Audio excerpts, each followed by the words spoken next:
Good evening, Matt. Good evening, all, and welcome back to this week's GKP Live. Don't know why, but that didn't work for some reason. So, hey Google, turn on the lights. God damn it, that's not going to work. Four lights offline.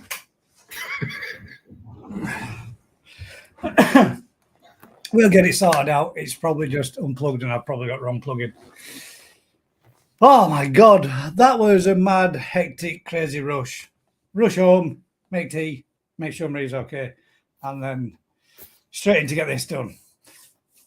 Bonkers indeed, mate. So come on then, fill us in. We have got the links out. There will be no Rick tonight because he is away on his second holiday because he's a high baller. I mean, that's how he rolls. He's going to Japan, home from Japan, 24 hours, turn around and straight back to Romania.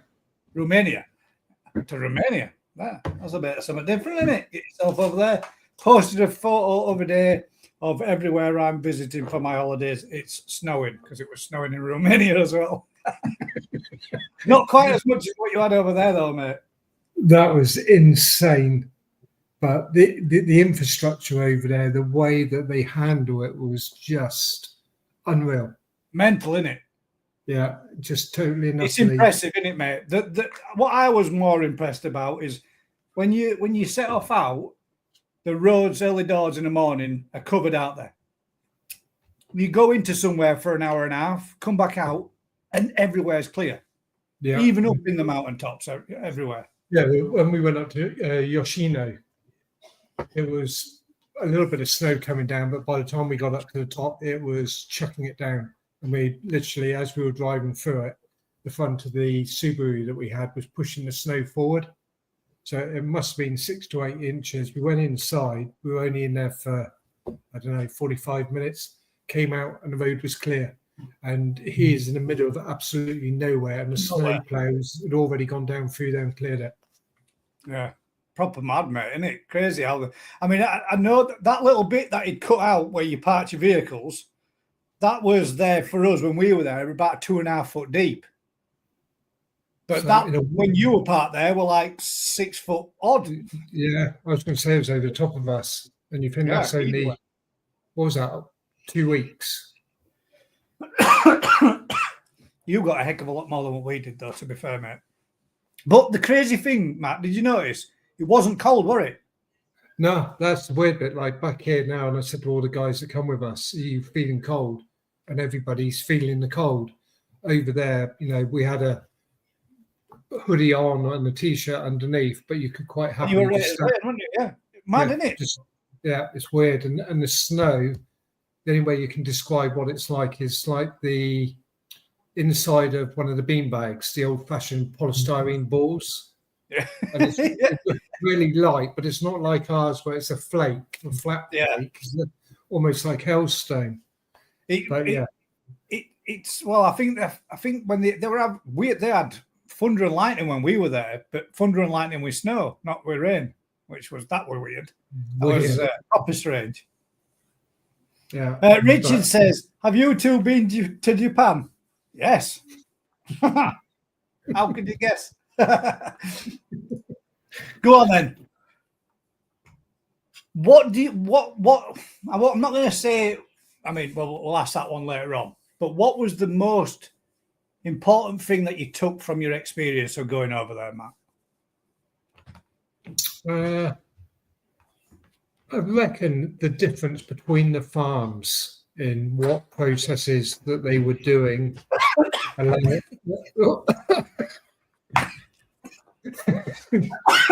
Sorry, that wasn't my funny. God damn, I nearly disappeared in a cloud of crap there. The differences in the way that you could buy from one farm to the other farm, and also how things would change overnight almost. That no, we're not selling any Nisai, or we're not selling any Tosai. You can have a look at these, and that's it. But then Ryan will get a phone call, and we'll be back there in the morning, and we got tanks of Nisai to go through, or tanks of Tosai to go through. And then on the toe side, some of them would say, "No, we're not dipping the net. You're not hand selecting. You're just having console and stand around half an hour later, and it would all change again. That, oh, go on then. Like I'm trying to think, Kawakami that we went into. We walked in and he had a whole tank of Goski for us to have a look at. And we did mention it that he had some tanchos in there, and the tanchos were, they were tanchos, but they were crap tanchos, if you know what I mean. And we said, the bowl's lovely, but the tanchos are ruining it.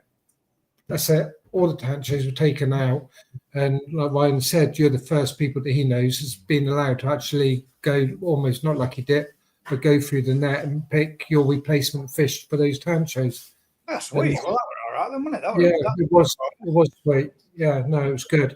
But I reckon just probably that, the differences between the farms in what they'll allow you to do and how quickly they can change their perspective or change their policy to allow you to do actually what you want to do, or go vice versa and actually, they don't want to sell them. Yeah. And, did you have that a little bit? Some that turn around and say they're not available now, but they will be available later. Yeah, and like Odacam, we went into there, not interested at all. And that was just it. He didn't have any for sale, I guess because they hadn't done some of the tanks or selecting or whatever. But then somebody going in this week would probably get a totally different story. Yeah. Did you notice, or did you? You were saying about how they all have the koi ponds or the mud ponds. Not all of them are literally up there. Some of them are close to them, aren't they? And they've got them in and around their actual. What would you class them as? Koi houses. Let's call them a koi house. But when they turn around and say we've got nothing in, but we'll be bringing some stock in, it's mad to think that those fish are out there in all that snow, isn't it? Yeah. There was actually, I think it was Odacan. There was one of the ponds there that was totally covered with snow, and you could see one patch of water there that you could identify it was water. And we asked the question, was there any fish in there? And it was, yeah. Yeah, we were told by quite a few places, like Kobayashi. He said that because we were asking about the parent stock for some of his Aragoki stuff. And they said, oh, no, they're out in the mud ponds. There's a lot of my stock's out in the mud ponds. I'm like, God damn. So all this, I mean, I'm not saying it's not. And I know that koi do prefer the warmth and what have you. But yet they quite literally do keep their fish in colder temperatures, just as we do. Or some of us do over here that haven't got heating facilities. So they're not always really. Sometimes if they've been grown on inside, in concrete ponds or whatever, and a lot of places do that as well, they do have that element of getting exposed to the winter elements as well, don't they? Some of them. Yeah, some of them. I think you probably, like the Tatigoi, they probably don't. And I think that's probably the issue with them, is that the best of the best are kept indoors. Not the higher grades, but the standard grades upwards are all kept all over the place in different places, and they can't afford to heat every single pond that's got all of those fish in. And some of those tanks, they just had thousands of fish in there. And you often see, especially on Facebook, on the different sites where people say, oh, how many fish can I have in that pond? It just proves the point. It's not how many fish you can keep in that pond, it's what the filtration is behind it, keeping those fish alive. The filtrations, I mean, like it was nice to watch Rick saying it's like being home from home, because everything's simple, mate, isn't it? Yeah. Nothing's complicated at all. Simple filtration systems, all running through oyster shell or jack matting or simple chambers and that kind of thing. And what I was most impressed with on the ones that you could see, especially in some of the newer builds, how they had chamber after chamber after chamber for the water to get into. But when they wanted to pull them, there was an empty chamber and loads of big pipes coming up. And they just whip that pipe up, poof, that water's gone. Straight out, floods out, flushes away, pipe back in. And those were pretty impressive kind of like systems that they got. But that's hence the reason why some of them, you're walking at one level and you go up to another level and that chamber is all their tanks and everything, plus the filtration to them all, with a mass flush out system for everything to be washed away. I thought those were pretty cool, but simple as hell, aren't they? Really good. Definitely. But then the water condition that they're in, although obviously it's good water, the condition of it, visibility was pretty shocking.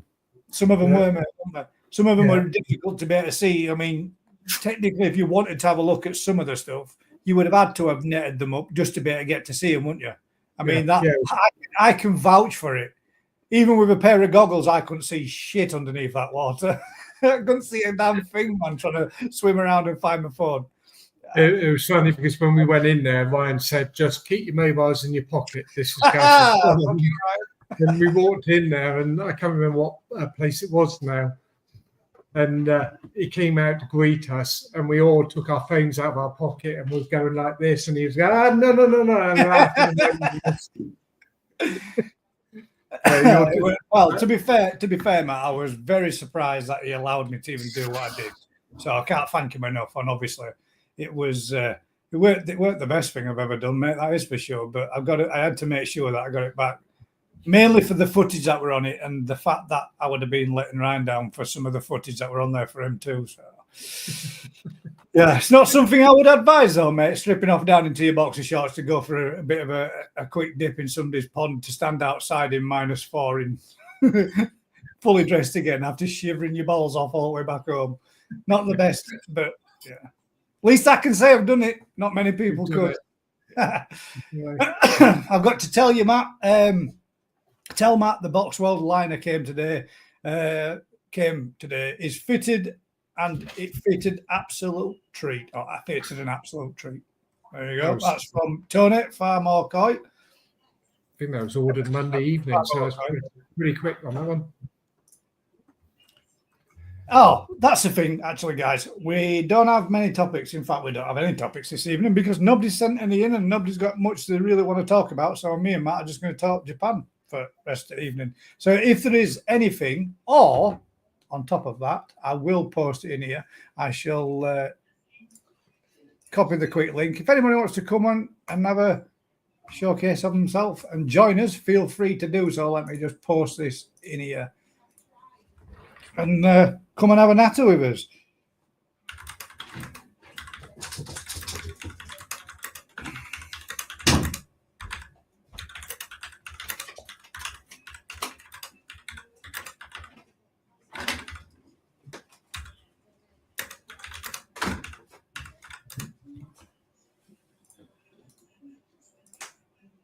There we go. I'll post that in there and I'll pin it to the top, guys. If everybody's interested, all you need to do is click on that and you can come in and jump on. We can have a fair few people on, so feel free if anybody's interested. Right, let's jump through. Make sure we catch up with everybody else's messages. Kaizuko Koi says, evening all. The Koi couple says, hi, guys. I think I got down to about that area. Oh, exclusively. Koi says, guys, let me know if you need any evidence of Matt's birthday. Would you like to tell us what went on for your birthday? And I'll, if not, I shall get those and hold them in storage just in case I might ever need them. All I can say to Ryan is, don't forget you've got to submit me an invoice and I've got to pay you. There you go. There's a bit. Well, I mean, technically, if you didn't pay him, he could drop them anyway, couldn't he? So he could get you both. It'd be an expensive drop, though. No. Good evening. We got a good evening from Gary's Koi. Yorkie's Koi says, evening, everyone. There we go. X Trial says, hope you both you guys enjoyed your time in Japan. Honestly, mate, it was absolutely it was unreal. My experience of it was. Now then, have you found yourself coming home and going out to supermarket to buy yourself bowls of ramen or ramen kits? No, but I did buy some strawberries and cream. You bought strawberries and cream for what? To make some sandwiches out of? What was that like? Did it work? Honestly, it worked. It's like, and Kelly's probably watching and she loves cooking, so try it. It's just like eating a strawberries and cream sponge cake. It's just like that. A bit similar to this cake. That was quite nice of him, mate, to make you a fancy cake like that, wasn't it? And that's a rather dashing hat, if I do say so myself. That was one awesome night. That was. Yeah, we did a fair few drinks that night. Is that the is that the place where you cook the meat in the table? Yeah, the Wagyu What do you tables. think of that? Yeah, it was awesome. Yeah, but just everything about the whole week from the start to finish was spot on. And, you know, I can't thank Ryan enough because he put a lot of effort into it and it was superb. And one thing that I would like to say is that I've heard in the past people saying you've got to go to Japan. If you're a dealer, you've got to go to Japan. My opinion of it is that dealing with Ryan over the last few years and seeing what we did when we got up over there, personally, I don't see the need for me to go back to Japan for 2-3 years, if that, because I believe that if you've got a good agent for you that's looking at the fish and knows what he's looking, you know, it's an expensive trip. And it is, you know, if you take all the flights, the accommodation, the food, if you're an employee that somebody's got to pay you, it's probably adding up to between 4 and 5 grand. You know, that's a shed load of money. You know, but an experience in itself, nonetheless. But yeah, I get as a dealer, if like you say, mate, if you've got a good reputable company like Exclusively Koi going out there and picking your stuff, what you're saying is you're more than happy to lay your selections in a good company's hands. Yeah, definitely, 100%. You know, that's their job, you know, to find those fish that we're looking for in particular. And yeah, I have every confidence in them. Yeah. And it was interesting because obviously with me, Ryan and Rick looking over the same fish, how everybody would pick almost a fish out of the bowl that had a flaw on it, but the other two hadn't seen it because it's so fastball, or you feel like you've got to be fastball picking the fish. And if you're not, because obviously you've got the farmers standing there, like what they would do, they scoop up the whole pond or tank, and you could have 1,000 fish in there, and then basically they get the net, you've seen it, guys, but they dip in the net, put it into a bowl, you've got probably 10 fish in there, and you've got to go, dun, dun, aye, and off they go again. Another lot coming. Bang about before you go any further. How long was it before you stopped feeling awkward going, hey, when you finished your selection? Yeah, it was awkward saying it because it felt like you were going. It feels like you're being rude, but that's what they want from you. That's what they're waiting for, isn't it? We were on the restaurant on the last night when we had gone back to Tokyo, and we had to go and get the tickets for the train. And one of the guys that was with me, he got up to the desk. The woman said what we wanted. Did you have that same woman with sort of like little bobbed hair? She seemed to take forever to get your tickets sorted out. No, not the one that you missed the train on. Oh, God damn, man, she was slow. No, we were talking about that one over there. But the Simon that was with her, and she kept going, I back. And it was like comical. We were just stood there laughing. Honestly, I have not laughed so much in a week because he was going, it was very much. Not only is it serious with the koi grading and picking, it is. I think obviously, mate, as well. You had a good group that you went with, but I think both Ryan and Atsushi make it. For me, man, it was hilarious. There wasn't a day that you didn't go home with an aching face from having a laugh and a giggle. Even like you did, same like a snowball fight or wherever. You had good crack, didn't you? Same as we did. It was, and like when we were trying to do the videos, and I had Rick alongside me, I had to move him back behind me in the end because every time I just looked at him, I just burst out laughing because there was just so much going on and so many different. Like the shower situation with him was just. Like that is Rick all over, you know, going and getting in the bath. I can understand to an element what he did, but it's proper. He was thinking what he could see was the reflection of the shower on the wall. Yeah, but the cubicle at all. The shower took up half the room, and then Rick had only just come out and gone. For fuck's sake, have you seen the shower? It's massive in there. It's a massive room. Yeah. And then the next minute he's admitting that he's just got in the bath to have a shower, and like, so what was all of the other area? But then he turned around. He turned around and said, "What's that shower for then? It's just for washing your hair, Rick. It's just for washing your hair. That's what it's for." It was. Good evening, Lisa. Hello. There we go. We got straight I'm not into at my right best, format. I'm afraid. I've been ill. Oh, yeah, me too. I've just Yeah. started with another sniffles again. This is just like a all in my chest. That's where I just nearly choked me insides out, and Yeah. And you get a every time tickle in your throat.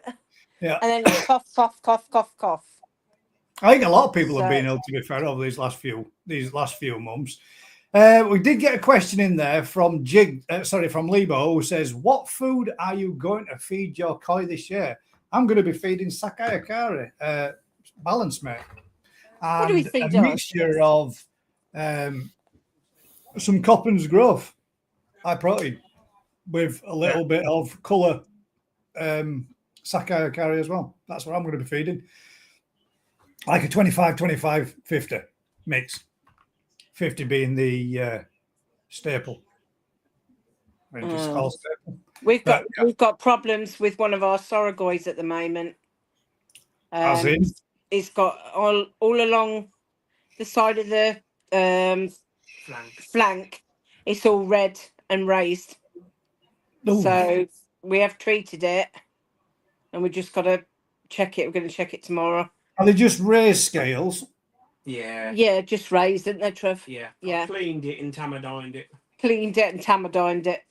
See what happens. Leave it be. See how it goes. Has it been flashing a bit?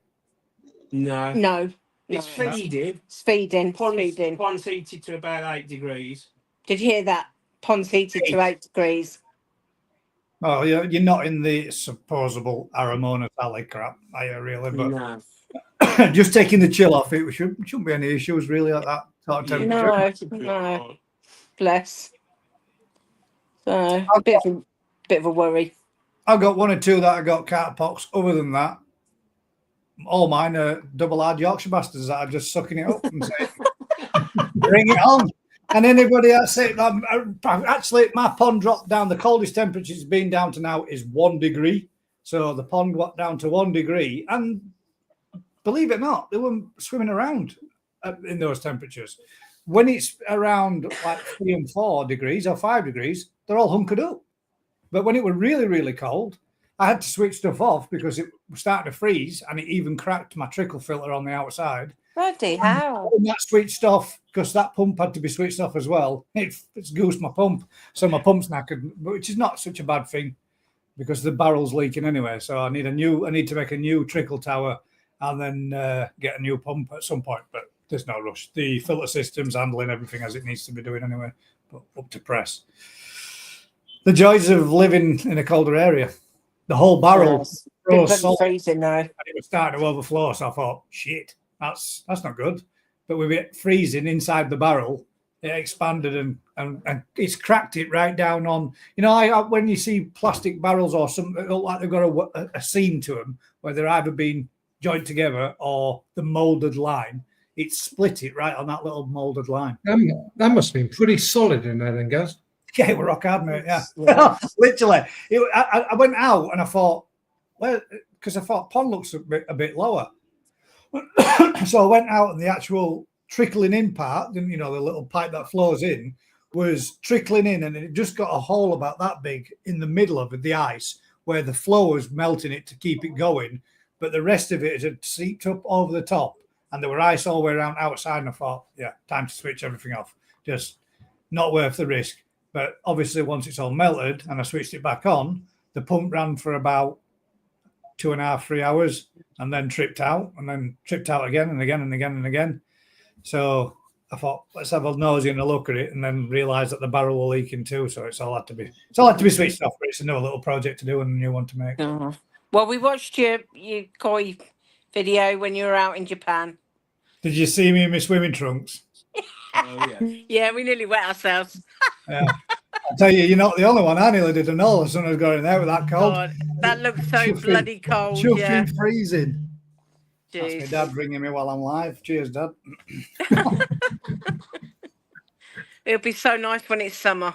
Can't stand I this can't cold. wait. We're kicking to spring on the 24th of March, so Yay! we're not doing too bad. not We're not far, far away. We're not far away at all. Heat wave Well, job then. temperatures Bikini just weather.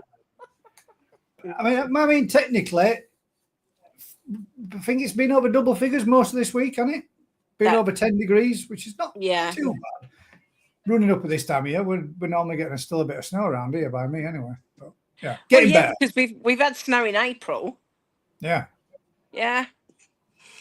So, that's Trevor. He's got it as well. Is that what you getting a phone call as well, Trevor? My dad's. Bless you. Okay. Yeah, he Rob bought it says- home. Rob, oh, right, sorry, he's got the cold as well. the Rob carrier. says Gaz took hand selecting fish to an extreme. I did, mate. I swear to God, man, that was the weirdest bit. Many fish swimming around and bumping into me. It were kind of freaky, man. There were a lot of fish in that pond. A hell of a lot of fish in that pond. Not something I want to repeat. Yeah, Trevor says, good job one never took a nibble. There was no chance of that, I tell you. As I said the other week, it was like He a new belly protected button. It them. totally disappeared, did that thing. I was, at one point, I was thinking I might not never see that again. So Oh my crazy. God. Oh my Honestly, God. after being in there for like over 40 minutes, it was damn cold. It was Cold. proper cold. And I actually got out and got back in again when he brought, because I got in to see if I could find it just to see how deep it was without the goggles and stuff. And then he brought me the goggles down and some towels to get dry with. Yeah, so Probably looked like a walnut whip when he come out.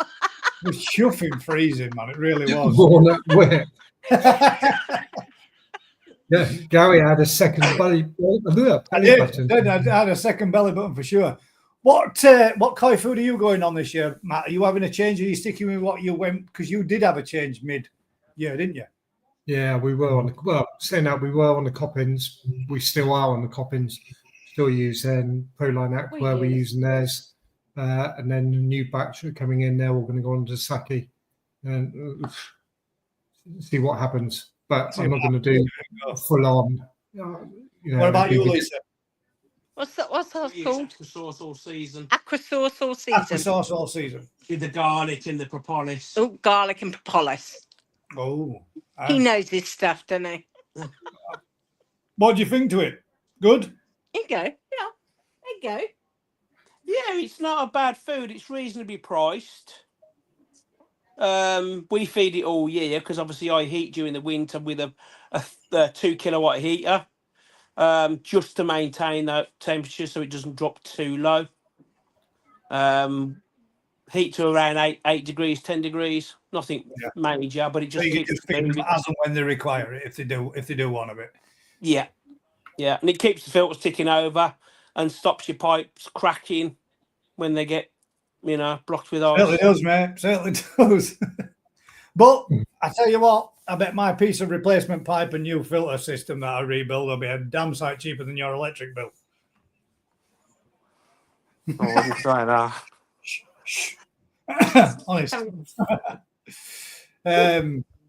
Right, we got a question there. Yes, we need to know what happened on Matt's birthday, says Sarah.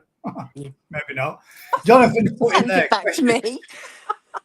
Why do my friends from Holland always comment in the UK koi are much more expensive than in Holland? Like for like, breeder for breeder, in my opinion, from Japan. Much more expensive. I mean, how could I tell you why your friends in Holland always say something? I don't know, mate. You that's a bit of a difficult question. Always commenting on in the UK, koi are much more expensive than in Holland. Right, so the koi in the UK are more expensive than what you've got in the Holland. Like for like breeders from breeder, in my opinion, from Japan. Well, maybe it's the shipping and the importing of said stock that costs more to get them to the UK than what it does to Holland. Maybe the people or the dealers from the UK get charged more than what the dealers from Holland do. Who knows? It could be a number of things, but Yeah.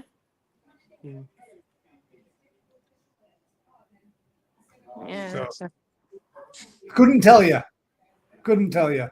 Perhaps maybe we could get somebody that does some selecting of fish from Holland and somebody from the UK and see what the price comparisons are between them each. I don't think they'll be telling anybody. I have sent one out to Crafty as well. He might still be at work as well. Post this up for him. He's blowing smoke.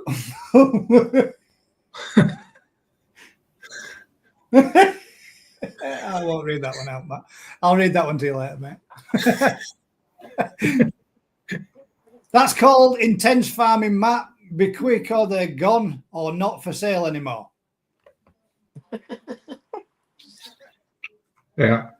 No, even like some of the places we went to, I know Crafty had been there the week before and he wasn't able to get them or he wasn't able to hand select them. And it's not the individuals, it's just the individual farm, just where they are at that particular time. Yeah. Or certainly that's how it. Oh, Broke God. up. But why are the likes of Ryan out there for 6 to 8 weeks at a time? Because everything's always changing. Yeah. You know, there's always new stock. I think that our first day that we got there, it was more a case of touching base and letting a few people, just going and having a quick nosy, making a couple of appointments, blah, blah, blah, blah, and then we were straight into it day after. But there were some places that we went to that we went back to so that Ryan could go and then, have a go picking. And would you say you was comfortable now at taking out a party and going out there and picking some and doing it again? Would you, well, more to the point, would you take more people out there again and do it that way? Or would you go out just on a buying trip for yourself for stock? I think there was 3 things. Yeah, there was 3 or 4 things going on over there. One, I had the customers to talk to. 2, we had to do the videoing. And Bless you, you're coughing. And 3, selecting our own fish. I know. That's the stupid thing is we were taking videos like that, but it was still coming out in portrait. And yeah, you've got when you look at your camera, if you see that the timer is on the left hand side of the phone, then it's going to record in portrait. The point when you press record, the numbers, the timer needs to be at the top in landscape. If you've pressed record in that position and then turned it, it'll still continue to record in landscape that way. So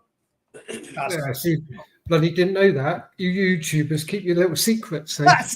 Well, you could. The other one is to turn off screen rotation so it can't turn back. But then when you want to turn your screen so you can show something, it's a pain in the ass. Yeah, an iPhone automatically does that. Yeah, which is a bit of boom. It was like Rick when we were driving along, the amount of times he'd actually forgotten to record. And it was hilarious. And he was like, "Oh, I got that. You haven't turned it on, Rick." Mate, I can't say nothing because I have walked around at shows, I've walked around places that I've visited, and you start doing a section, then you stop a little bit and then have a natter with someone and then do a bit more. And the amount of times that I've thought, shit, man, I've just done 3 whole vats there, or I've just done a half a store, and I've not even pressed record. I've done it myself many a time. That's but the thing that what you want to, I mean, not this particular one, but you can get any type one. Get yourself one of them, because then your phone's always in the right position.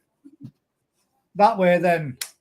But you've got to be real careful when you're taking them out at the side of ponds, so it don't fall in them. That's the only trouble. Well, we bought them. We bought one of those. We bought the ear ones, the microphone side, and every time we went out, we just forgot to take everything. And another thing you got to remember, mate, it's always recording 4K. It uses more storage, but things look more detailed. And then you can see the quality in the fish. Even if the water's not the clearest, you can still see the quality through them. Always record. Everybody should be recording in 4K. You can upload 4K to YouTube, and it'll upload in standard 720p, 1080p, 2K and 4K. So you can, but I think they skip 2K and go straight to 4K now. But some phones are capable of recording in 8K and up into 12K. But unfortunately, YouTube doesn't recognize that actual format yet. So you might as well just do it in 4K. But if you can record it in 4K, it gives you better quality. And then obviously you can, you can appreciate it uses more storage, don't get me wrong, which is a bit of a bummer, but you do get better. It better amazes me how there's not many on here. You would think that they would join and come on. And not everybody, at least not everybody's, a lot of people. I'll tell you what my theory is, isn't it? Right? Most people don't realize when they say, "I'm not good behind a camera. I don't like being on a camera." You're all on camera every day of the week, man. No matter what you're doing, where you're going. If you go shopping, you go to the supermarket, you go to dentist, you go to doctors, you go to wherever. You walk down High Street, drive down motorway. You're on camera all day long. You're just not aware of it. So there's even Asda when you pay for your goods, they have you on the now they scan your face in front on the machines. No. Yeah. What is that? You ought to go like this. When you go to Japan, when we went over to Japan, did you have to go through the fast track? Yeah. So they scan your face. So when you go in and when you return, you literally everybody that's not fast track at all got a new passport which has got the chip in it.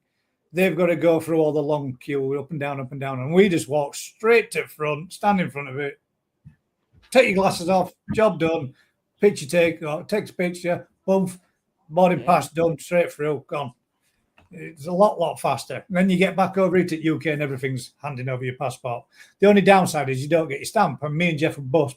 I like that kind of thing. The stamp in your passport to show where you've been and getting them. And me and Jeff were both kind of gutted because we didn't get one. Yeah, they used to do that, didn't they? Yeah. They used to stamp the cards of where you used to go. But they've stopped that now, I think. So, gee. Whoa. You going to the koi show this year? I am, yeah. I will be going to every koi show this year. I'll tell you what, they put the bloody prices up, didn't they? Mark, is that in a 20,000 litre pump? I ain't 20,000 litre overflow my. Is it? Well, sorry, Mark. This is real cheeky. Is it a adjustable Veriflow?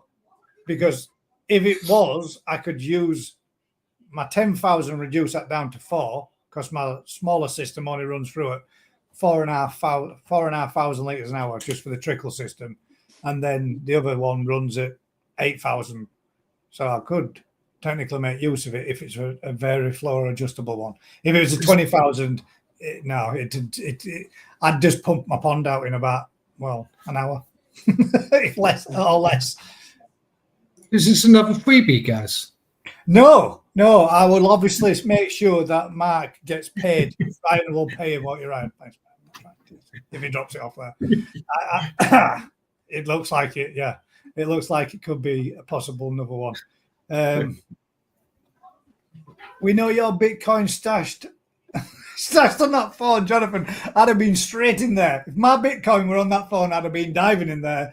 As soon as it went in, I'd have jumped in fully clothed, mate. If I'd got Bitcoin on that phone, for sure, I'd have been in. Not a problem. I wouldn't even have thought about taking my boots off. I'd have been in. Do any of you do weekly water changes or just clean the filters and top up?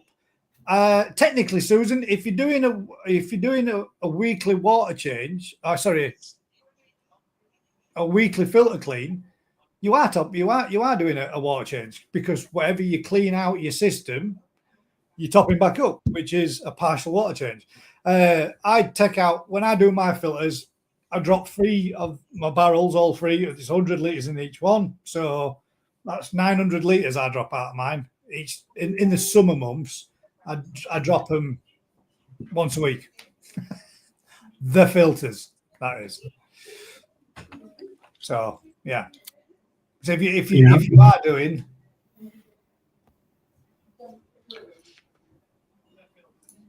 Mine are all done naturally through the drums.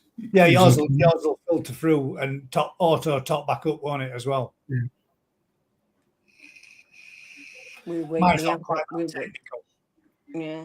Well, you don't do it. And I don't do it. You do it weekly. I've always done it weekly. That way, then they get a little bit of a fresh supply of water. I'll tell you something. Well, I'll go back to it, but they get a fresh supply of water.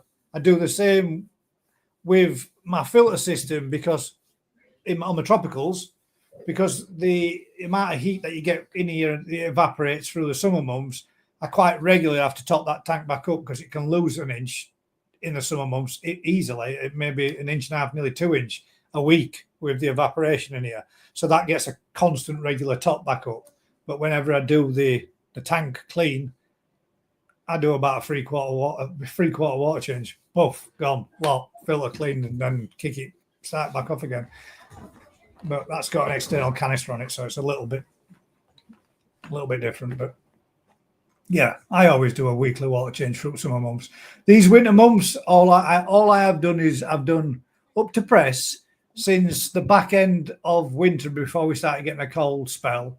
I've done 4 filter cleans on it. I've not cleaned it nowhere near as much because there's no food going in. But I have had to let water out with the amount of snow and rain that we've got. I've had to let water out because the pond was overflowing about 5 times. So I haven't replaced that water, but I have done some tests and checked my pH. And when we've had all that snow melt off, my pH has dropped through the floor, man. It's gone like down to 2, like a pH of 2. It looked yellow. It was that bad when it all melted off. I'm all like, shit. I had to bicarb it back up to bring it back up straight away. But I have it every year. Come February, March, I always get people on the phone. The fish are dying. Test the water. Yeah. What about the pH? No, they haven't tested it. Go test it. And it's gone off the scale. yeah. And what they don't understand, and they're all people that got drum systems that are using water from the pond. So the water levels are dropping continuously during the winter because obviously the drums are still getting rid of the water through the flush. Then it rains and it tops up, and then basically over the whole of the winter, your KH is dropping, meaning your pH is unstable, and boom. And I was proper surprised, mate. And it's done it twice, and it's been at the end of each 4. When all that snow's melted off, it did it just before I went to Japan. And when I come back from Japan, Marie said it snowed like hell over here again while you've been away. There was a good covering of snow, and the whole pond were completely covered. So I thought, right, well, I'll go out and have a check, give the leaf filter a clean, drop that out, and give that a fettle up and a tidy up. And then I thought, I'm just going to do some parameter checks. Everything cock on, apart from pH. pH was bad, proper bad. And we all the rain and the snow and the sleet that we'd had, it proper did alter my pH levels in the pond. So if you are checking your pH levels through the winter, guys, with all the amount of rain and snow that we've been getting, make sure you do, because it's worth having a look and checking just to make sure. Yeah, he's on it. 7.7, 7.8. 7.7, 7 point what? 7.7, 7.8. 7.8. Yeah. My pH is normally 8.2 continuous because I've got to keep my KH up and I have to buffer because my tap water KH is 0. So I have to make sure that I keep a regular eye on it. But obviously, while being away and then coming back for the week and it all melted off again. Yeah, I bet you didn't want to come home, did you? Honest to God, no, I didn't. I didn't want to come home. It looks so lovely out there. I mean, other than missing family, if Ryan, and this is not me being cheeky or in any way, if Ryan had said, "Hey, do you want to stay out here?" Without a doubt, 100%, I'd have stayed and done, even if it meant just helping him or assisting him or whatever. I would have stayed, even if it wasn't a holiday side of it. In terms work-wise, I would have stayed there 100%. The place is amazing. Food, it looks it. The scenery. I mean, Matt, it looked beautiful in the snow, didn't it? I'd love to see it midsummer as well, to see all those valleys and everything all in full bloom and such. I think it's an absolutely amazing country. I'd move. I would pick my family up and go there tomorrow. I really would.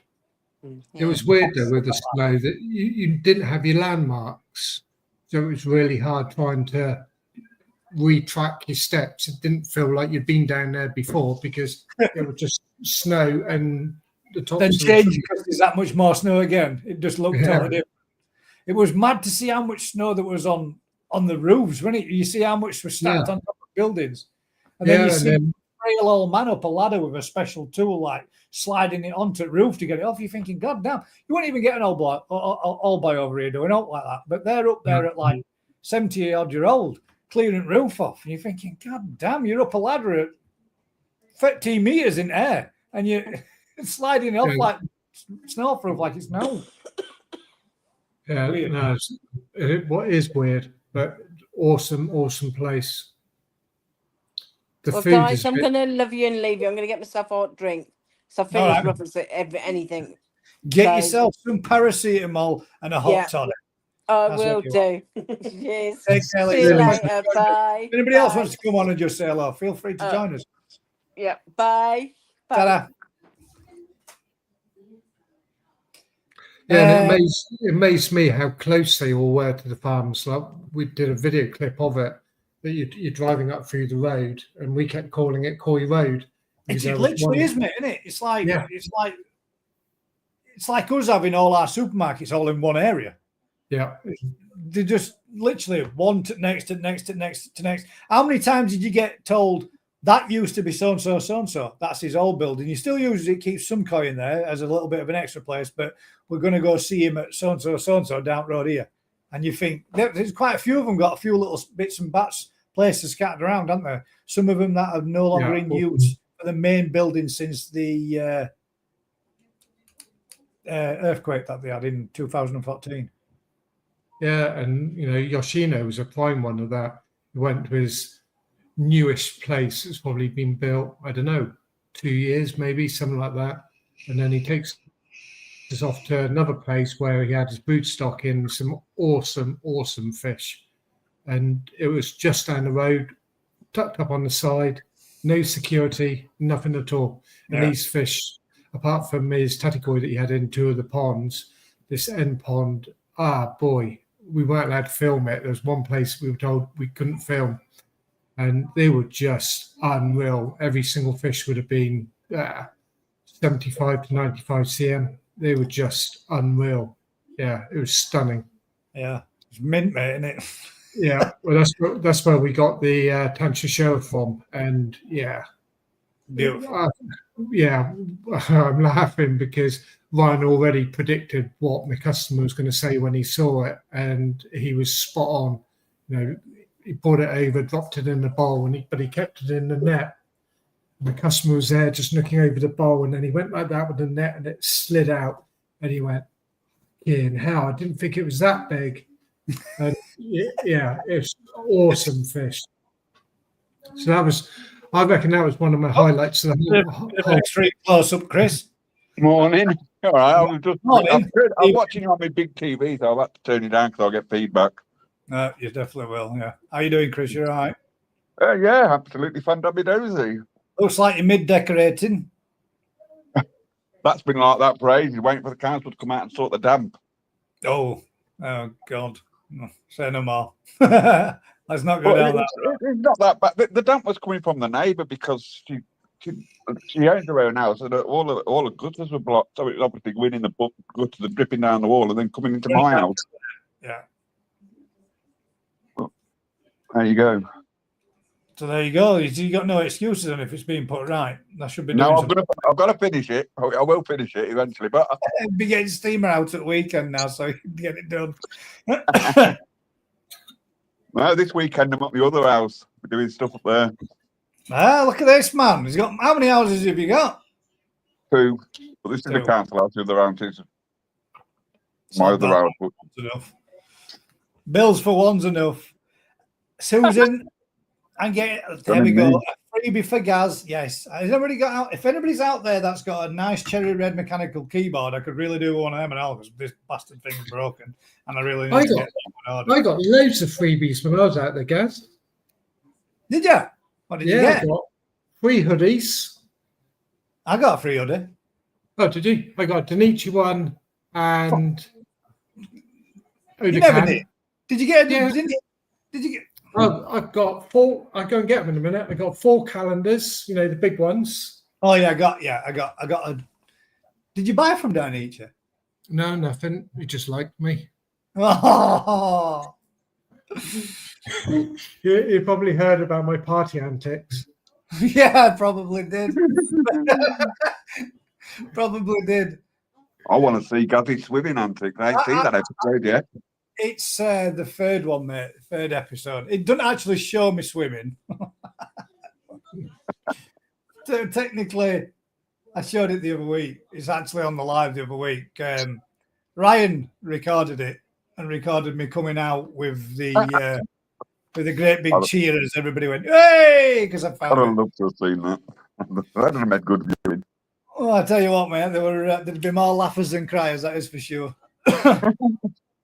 I got some cracking videos of Ryan, but I can't show them because it will be tit for tat.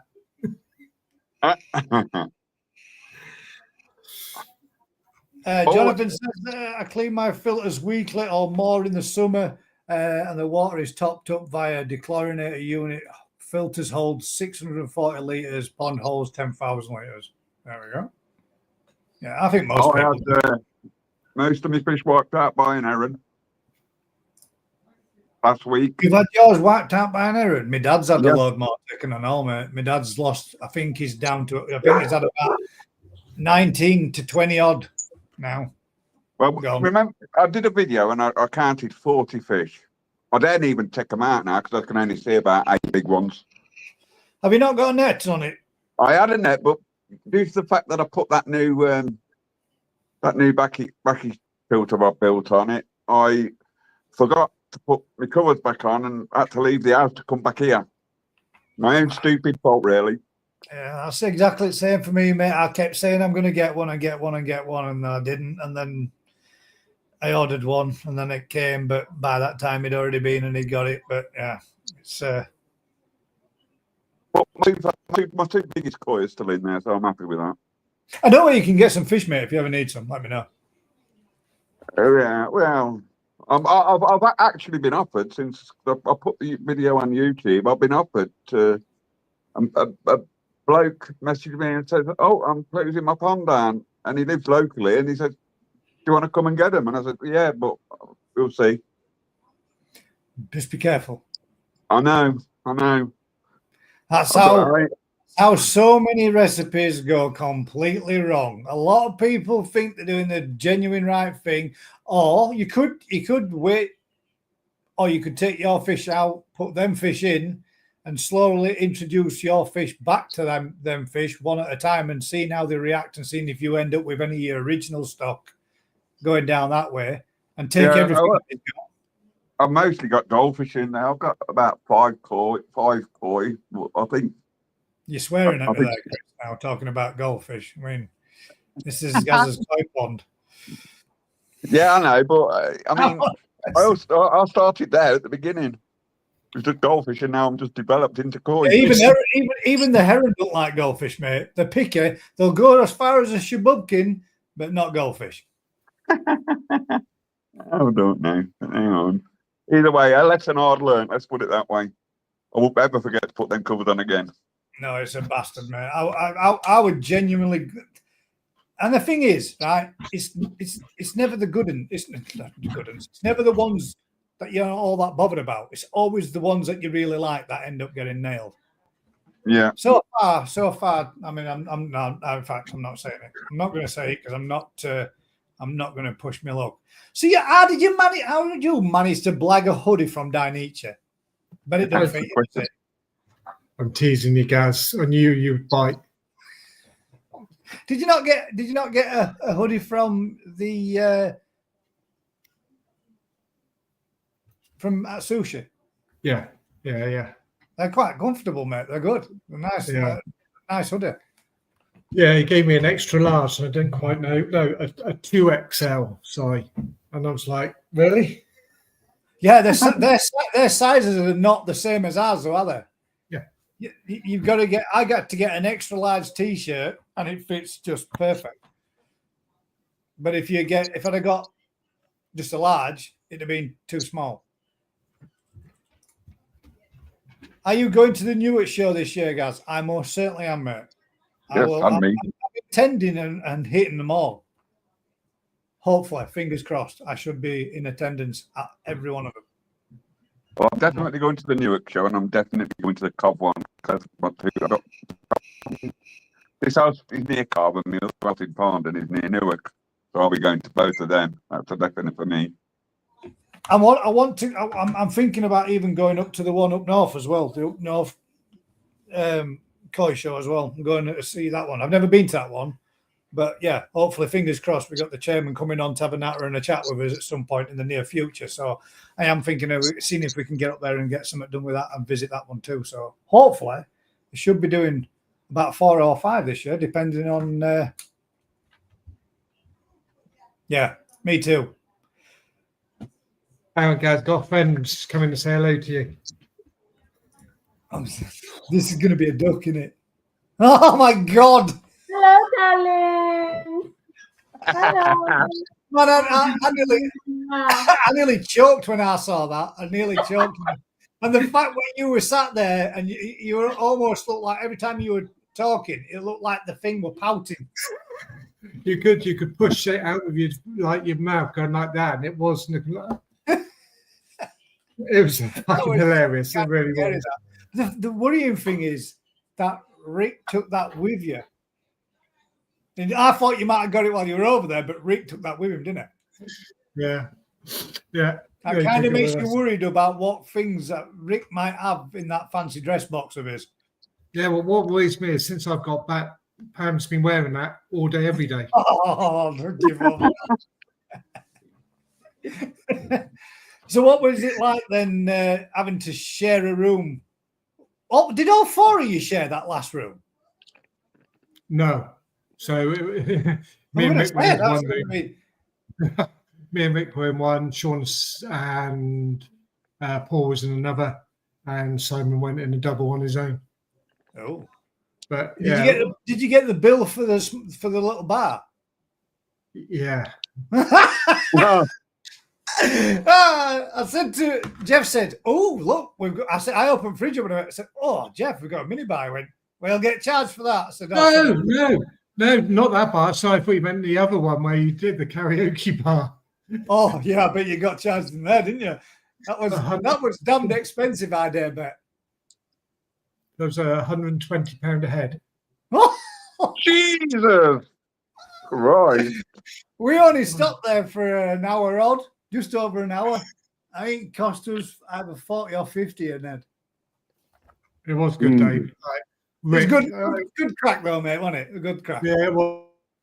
Rick was just kept saying to me, "I hate karaoke. I hate karaoke." Really? When I go back through that. Yeah, but when you go back through my phone, all you can see is Rick singing one song, then Rick singing another song. There's another bit where he's up on it, and another bit he's up there, and he's got 2 microphones, and he's doing a bit of that. You've got to save those. Save that. You've got to let us see them. You've got to let us see them. That's for sure. Mr. Bean outfit for the occasion, for all occasions. He did the bit when he was stood in toilet. He was having a full-on conversation with the bathroom on his own. Yeah, that was a little. He was proper smashed. Yeah. There was 3.5 of us drinking the Bacardi, and it was 3 bottles we done. Shit. And yeah, it was good though. It was a good night. Yeah. That's what it's about, mate. Having a bit of laugh, a bit of a banter, and a bit of a laugh. Now then, have I missed? How do peoples? Hope all is well. Yourself, Carlos. Hope you're good, mate. Been a while.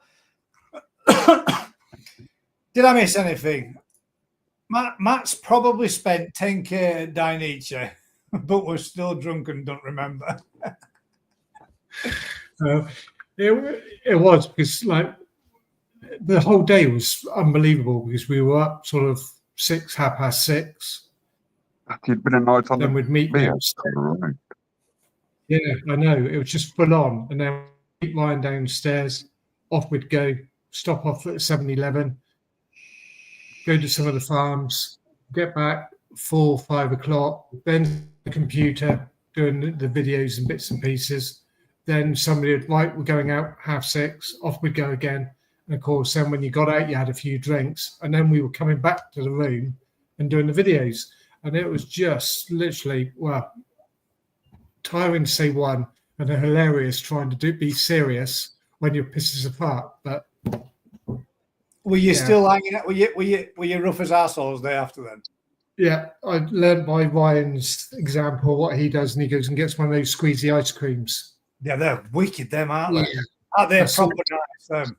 that sorts you out. This, Well- this, honestly, this is. I mean, I hardly ever eat ice cream at all, hardly ever. And we're out there, middle of Japan, up in mountains, and we're going to 7-Eleven. And Jeff were talking. Jeff had him when we were in centre of Tokyo first. He went to 7-Eleven under a hotel, and he got one. He said, "Oh, you got to try these." And I forgot what he said, and I did. He came out with like a little carton thing, and I thought it was just a drink. And then when he said it's like an ice cream, so I'll give it a go.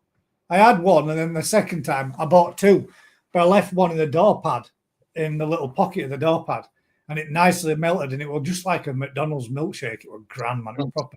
But up there, in freezing cold weather, eating ice cream. That's what I mean. It did not feel cold at all out there. Not once. Not once did I feel cold. Yeah, it's definitely colder back here. But we didn't seem to have the wind over there either, so you didn't get the wind chill factor. No, not at all. Yeah, Literally, it's No. weird. Proper strange. one day we had a bit of wind, but that was it. You know, Crafty? Good evening. Have you just been trundling home from work? Have you just had a late one? No, mate, I've had a day off. Ah. Yeah. Just chilling out. Yeah. Making tea. Yeah. Did you have to run for I've had me tea. I had fish and chips. What fish was it? Lemon fish or something? I think. I had spicy chicken fillets, with a little side of chips and a bowl of ramen. There you go. That's what And I a had. bowl of ramen. You've got think into ramen, haven't you? I have, mate. Yeah, it was proper nice. I could swear I could have that so it come out of my ears with grand. What's been occurring then? Well, we've just been having a natter and a chat, mate. I've got no topics as such this evening to have a natter or a talk about, so I thought we'd just sit here and chew the fat over. Japan talking, mate. Talking Japan. Up the press. Did you notice the cold over there, or did you feel cold while you were over there? No, it's a different cold over there, right? Weird, isn't it? Yeah, totally different. Totally. It's not a wet cold. That's the thing. UK's always got a wet cold. When you go other countries, like when I was in Bosnia, it was like -20, but it just didn't fit. Like you'd still walk out in your boxers and your wash kit to go and have a scrub it, like, and it wouldn't bother you. Fucking cold, but over here you Yeah. get -2 and you're bitterly Yeah, cold. it's Like, it's weird. Sat shivering. -2 overnight in here, and Reed knocked heating off. She was going to get off to bed, and I was sat here thinking, freezing in here. Well, I thought I'll go put a hoodie on, and I'm thinking I'm still cold. My legs are cold. I'm freezing cold. Normally, I can feel quite a bit of heat coming from radiators right behind my PC desk that I'm sat at now. And normally I can feel quite warm in here with the warmth from the heat from the PC and then from the radiator. I normally have to turn the radiator down because it gets too hot. But I'm It's fucking colder at work than it was than in the mountains. yeah, mad. It's weird. Definitely weird. There, perfect saying that one. Niigata Koi Retail Park, 100%, mate. That's exactly what it's like. It's like going to a retail park just full of koi dealers. Yeah. The funny one was going to the wholesaler. Oh, we didn't do that. That would have been. No, pretty it's cool. you would picture that they would.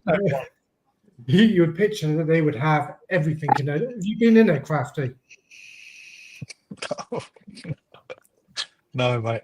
What kind of angle's that, Chris? All I can see now is Your gut and a hole in your jumper. your gut. It's amazing. I have been in there, Matt. You got Yeah. to remember that this is for people to sit here and view, and the last thing people Well, want to see. I'm on my lazy boy, and I've There got to we get comfortable. It's still got to be broadcastable. Yeah. Has anybody got any topics this evening that you'd like to have a natter and a chat about? Oh, Mark says it's not a variant, but could divert some of the flow. It just puts back pressure on pump, mate, and burn it out. It's not a good idea. But thank you very much for the offer, mate. It's greatly appreciated. I saw my fish today as well, Mark. Thank you very much.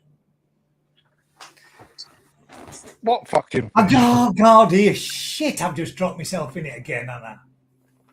You had another freebie. I walked into that with both feet, didn't I? Yes. Mark, for some reason, at Christmas, purchased a lovely kahaku, paid for it from Exclusively Koi, and then gifted it to me. So now I've got a kahaku and goshti sake to bring home when they've finished, well, when the warmer temperatures come. Oh, sneak them in somewhere, grow.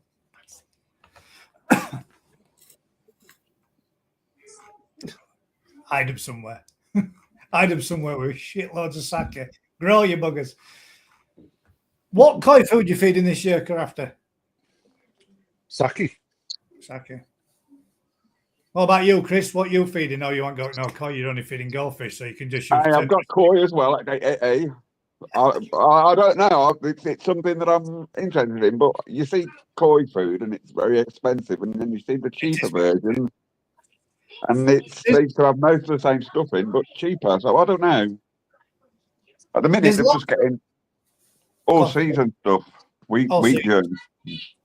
Well, there's a lot of people and a lot of talk about the new Nutrimet, and I'm waiting. I'm personally waiting to see how people think and what they think and how well it comes on and how well it gets on. Now I know there has been a few people that I know that have struggled with some deliveries on it, but teething problems as they happen, that's one of them things, isn't it? But if the fish food does what it says they do, as we've been told by some of the Blackpool Illuminations left. that show fish and have used it last season, I might be interested to see what that stuff does. Apparently, it seems well liked by fish when it's dropped in there, and fish are feeding well on it. So let's see what happens. I shall let the masses do the testing, but it'll be a saving, nevertheless. So see what's what. I know that my koi is still quite small, so they're only getting probably maximum of 3 millimeter at the minute. Do you know what, Chris? I was convinced that 3 mil was the way to go. Oh, okay.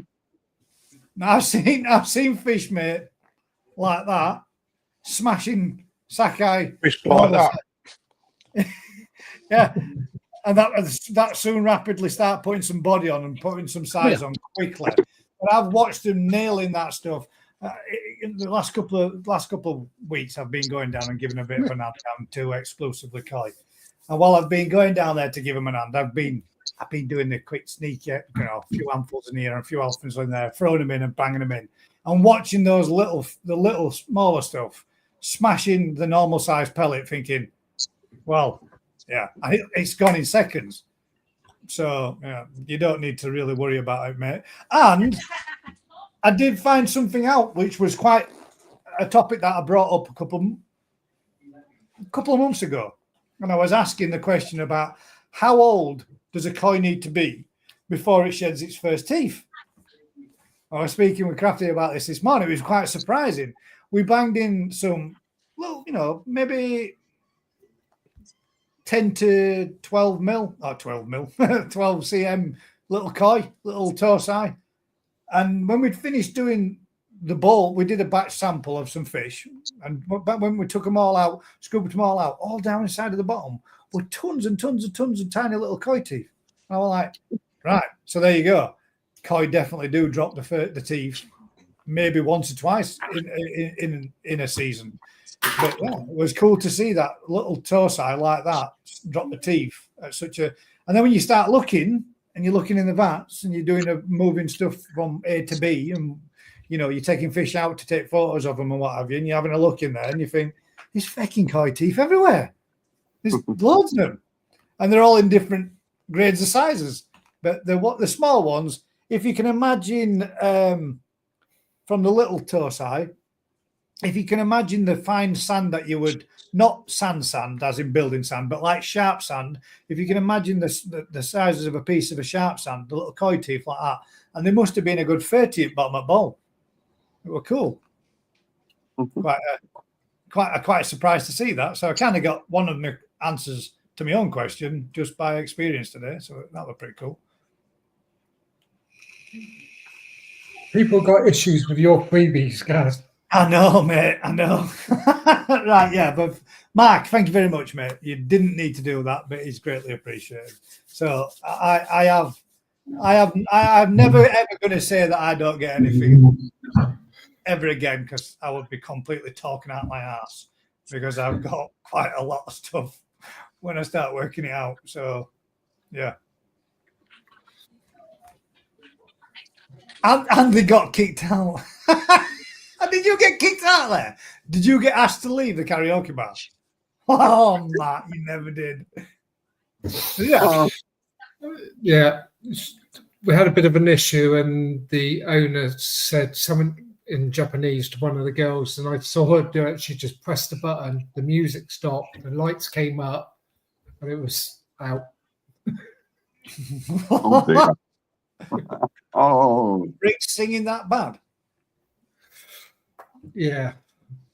No, it wasn't Mick, but it wasn't. Yeah. But saying that, it was still 2 o'clock in the morning.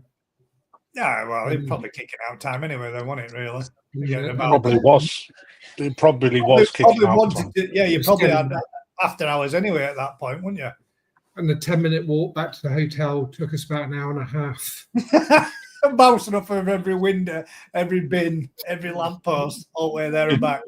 Did you get a bowl of sushi on the way back? No.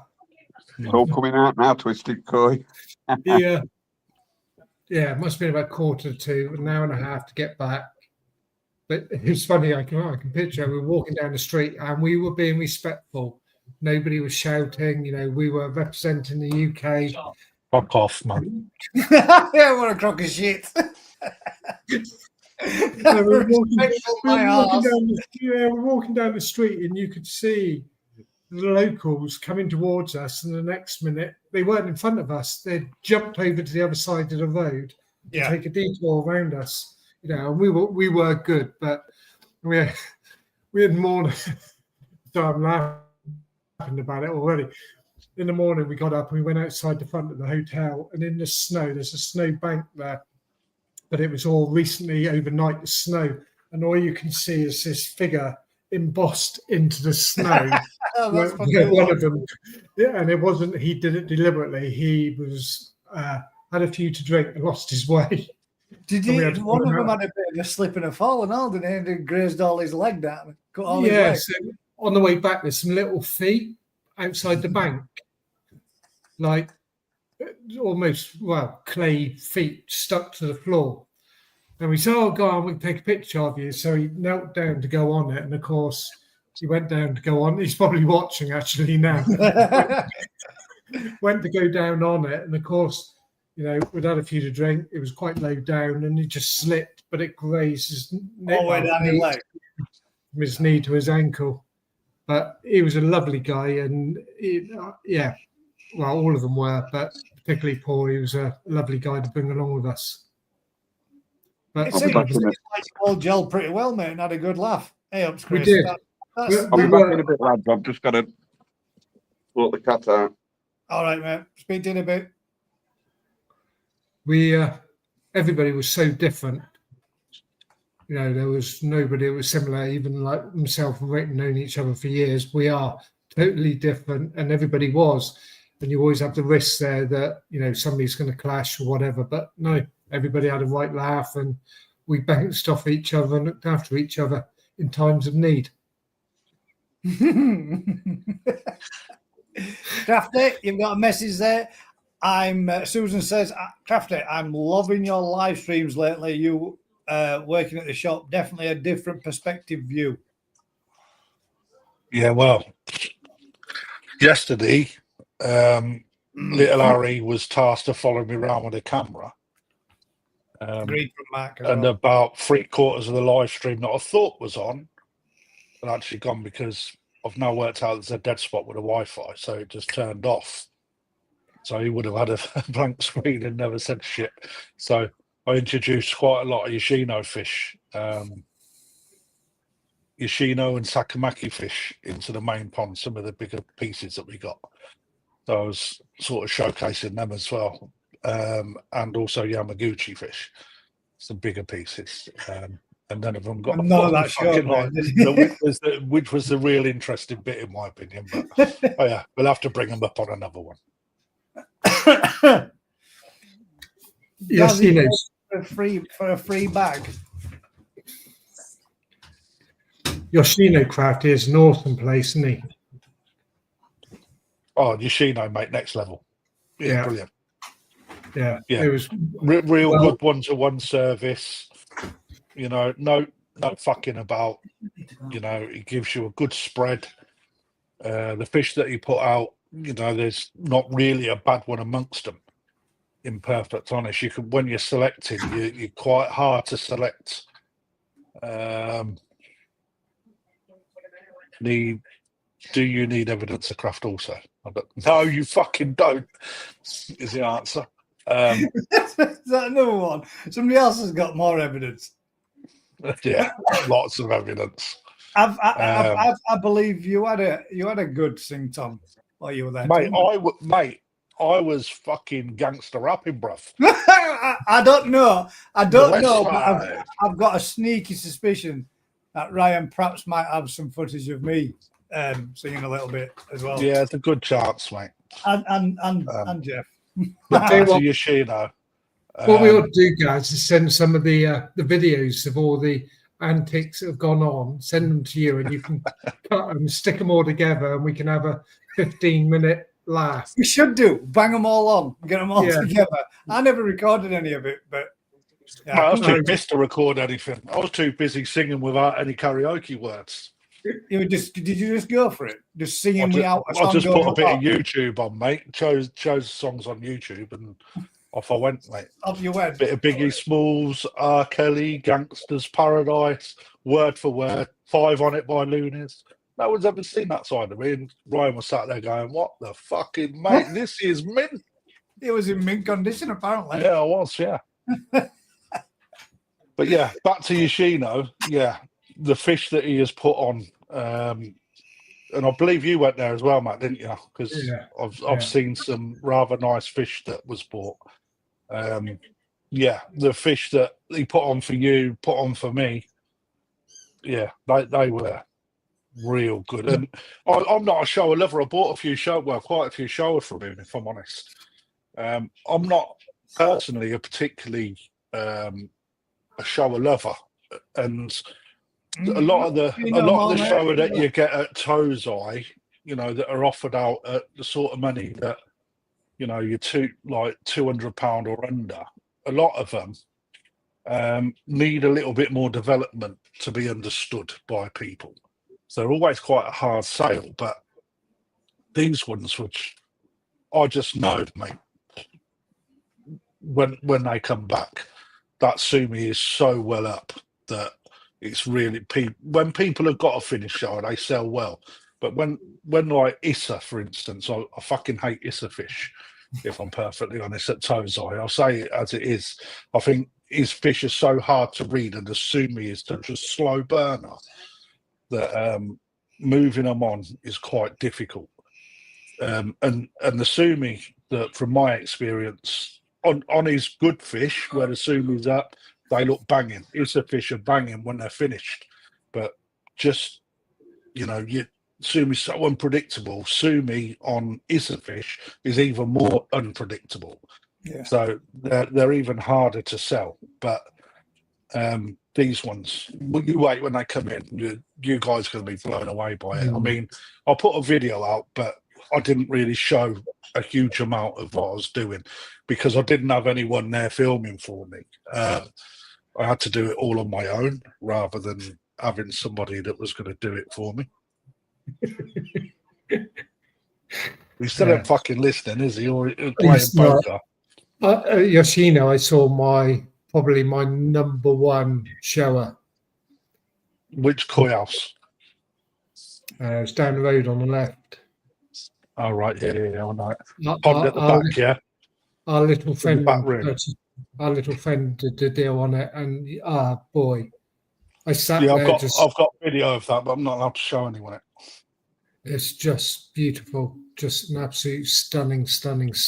Yeah, it's absolutely banging fish. Well, mate, a lot of his fish were banging. I'm perfectly honest. Is that one of the places? One thing that you could really see. Well, no, I started recording, and he was like, "No recording, no film." I said, "Well, I'll delete it," and he said, "No, you can keep it, but don't show it to anyone." Yeah. So you can. I was told you can record for your own personal, but there were certain areas that you weren't allowed to make public. Mark, yes, I have, mate. Yeah, go to the website, order it through the website, or if you want it, so drop me a message. I'll put you some to the side, mate. But yeah, the Dainichi bloodline in those fish, you can really see. You know, they're absolutely banging. Has Ryan sent you a picture of it, Gaz? I think. Well, you'll tell me, mate.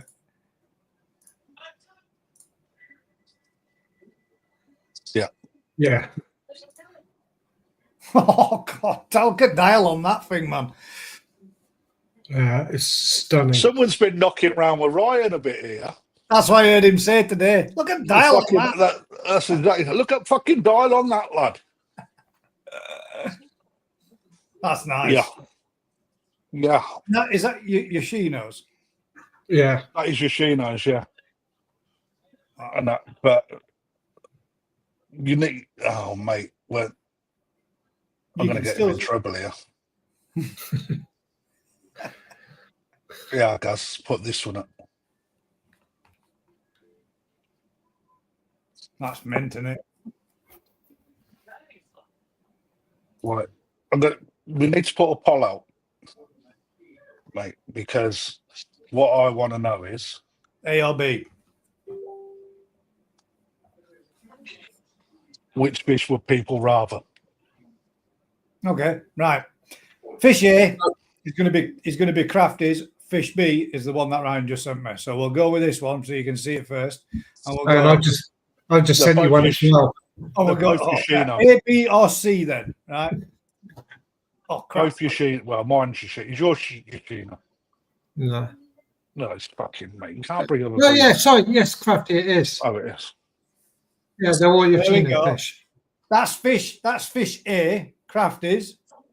You see, Ryan, be quiet, mate. I want to see whether people would like the shower, the Sankey. Do it as a poll. There's no points there because nobody clicks. They just type A, B, or C. The amount of times I've typed out a poll and people just go, we're just going to ignore it. 120 odd people watching and there'll be 16 people that answer the poll because they don't know where it is. It's always at the top of comments, but everybody forgets. So A, B, or C, guys. That's A. Everyone's calling for a poll. Yes, do a poll. I'll just do a poll. Do a poll, Gus. I'll do a poll. A, B, or C. What's up with you? Just get a fucking poll up, lad. What's up with you? Fucking about. How come you had already pre-prepared this? The fact is that 9 times out of 10, I can't remember where the damn poll is myself. Oh no, it's a pain in the arse, mate, isn't it? But who was your favourite breeder, Matt?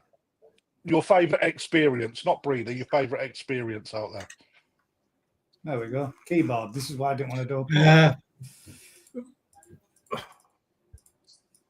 For what I saw, what I learned and seen over there, was yeah, I would say that. Yeah, yeah, definitely 100%. And we saw stuff that was just mind blowing and it was mind blowing. Yeah. Cole's said to see.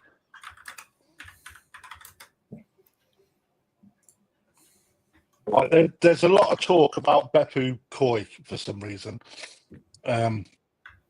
No, he's quite hard to reach, mate. He's down in the south of Japan. I believe, I might be wrong, right? So don't hold me to account, but I believe he's Tokyo City.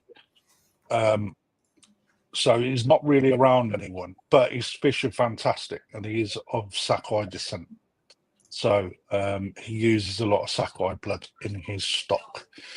Yeah, it's not a massive breeder, but his fish are good. Fish B, slightly more advantage as this has got a bit of video footage as opposed to. Is yours video footage, Matt? Yeah. So I suppose we could get them in a similar sort of position and go and pause it. Oh my God, look at that.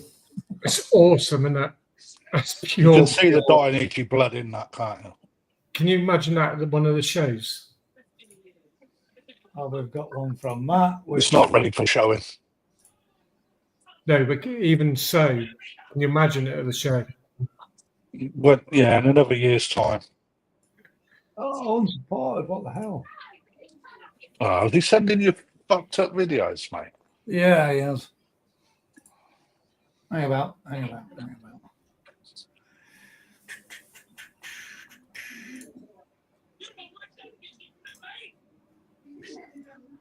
Big Colt in the house.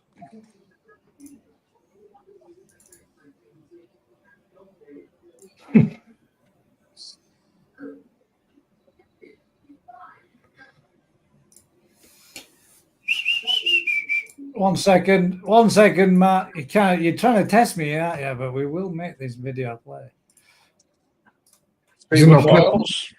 Evening. Oh, that won't play either. What the? You just can't get the stuff, can you? You know what I mean?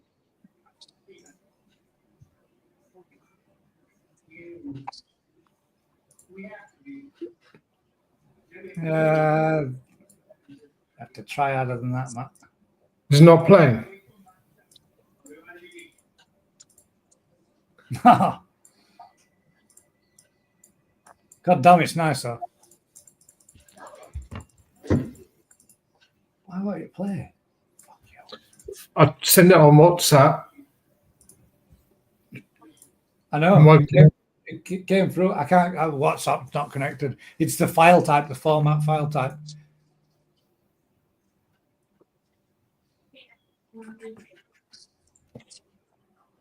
Have I got pinch on?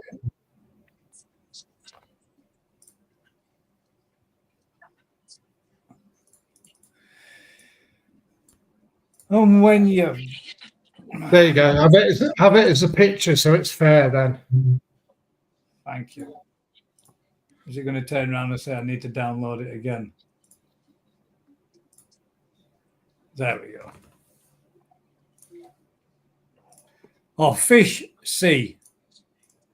And that's going to be a Tancho shower.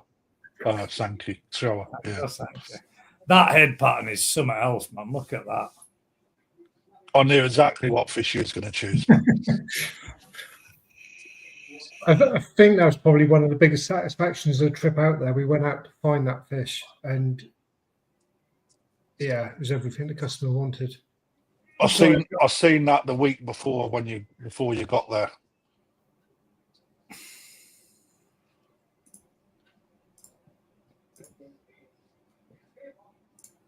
A, B, or C?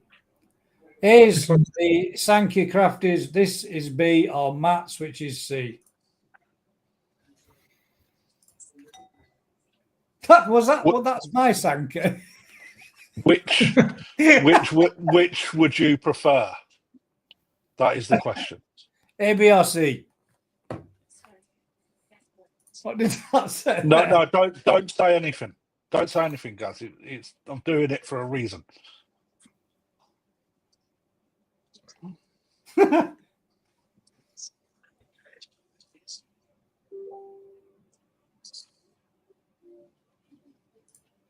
I can't, Marcus, I can't add a D. Kwaku from Yoshino. This one I had off of Lee.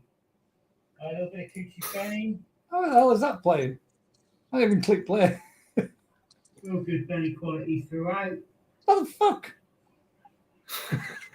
Actually, keyword is not too bad on this fish at all. Can you hear him? Can you hear it? I can hear Marcus playing, but the video's not playing. There you go. Right, A, B, or C. What does the poll say? Not a lot of people taking part, miserable lot. Oh, well, that's no. They never do. Simon says C. Jay and Kaz say C. Simon says B is second. Sankey's. We didn't ask for A, B, or C. Or just one fish to pick. Jeff A. Richard Bradbury C. And so far,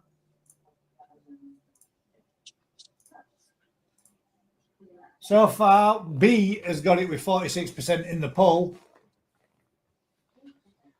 We've got an A, a C. As nice as B looks more predictable. Fish B, sorry, the show with a good spot. C's off centre.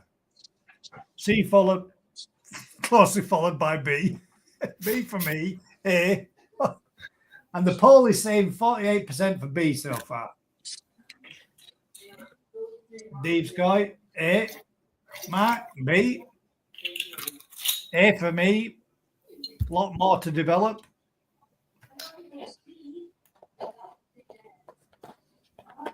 I'm confused which one's which. now. C. Well, yeah, Well, you'll see. Crafty's Sankey was A. Ryan's Kahaku was B. And the Tancho, which was yours, Matt, was A. Sorry, C. Got down. Mr. Tate, A. We got Alan T, which is not Alan Tate, but Alan T is saying A. That isn't Alan Tate because Alan Tate says Alan Tate, who is spelt with a double L. C. Oh, Alan Tate has put in an answer. Has he? Yeah. Where is it? Could give you an answer for today and answer for later in life. Yeah, do both for us, Al. Yeah, do. Not, Yeah, but, please. not, but not yet. Type it do in, both but at don't the push end. enter yet. Yeah. So we got 46% for B in the poll. A, A has got 24% and C with 30%. quite interesting, this. And Right, then we've so got, if go everybody on. could do, if everybody looks at the top of the comment, you will see where the top of the comment where it says also says if you'd like to join it, you'll see that there's a little poll up there. All you have to do is just click on A, B, or C. Just to make so that I don't have to sit here and count up A's, B's, and C's, and it make life so much more easier. And at total, we've got 51 votes out of 137 people watching. Okay. That's not too bad. No, it's not. It's probably one of the most popular ones so far. And I'll give you a quick recap so you can see them.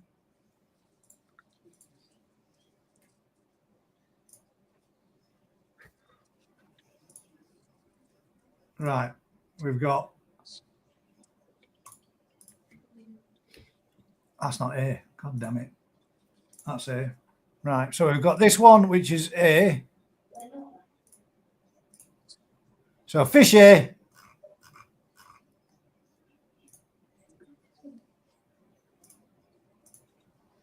Fish B. Colin, there is, because everybody else has got it there. It's just if have you got the comments so you can see the comments? If you can see the comments, it's the very top of the comments. It's the first line on the comments.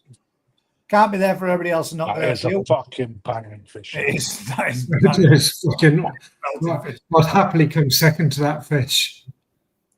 And then we've got fish C, which is Matt's, which is still a belting fish as well, mate. That is. Oh, yeah. Skin's great on that fish. Yeah, it is. Right. So story behind it. B has Yoshino. got 45%, A is 25%, C is 29%. And then if we go with Colin, found it, had to close the comments. Oh, sorry.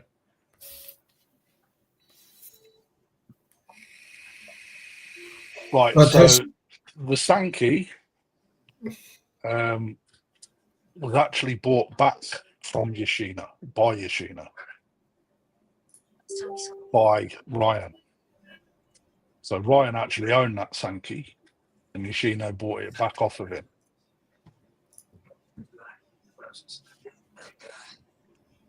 So the fact that the breeder, I'll take, put your answer in now, mate. Go for it. The fact that the breeder wanted that back, is a testimony, isn't it? The fact that someone can select that and then the breeder go, fuck me, I need that fish. And it took him a long time. A today, B tomorrow. There you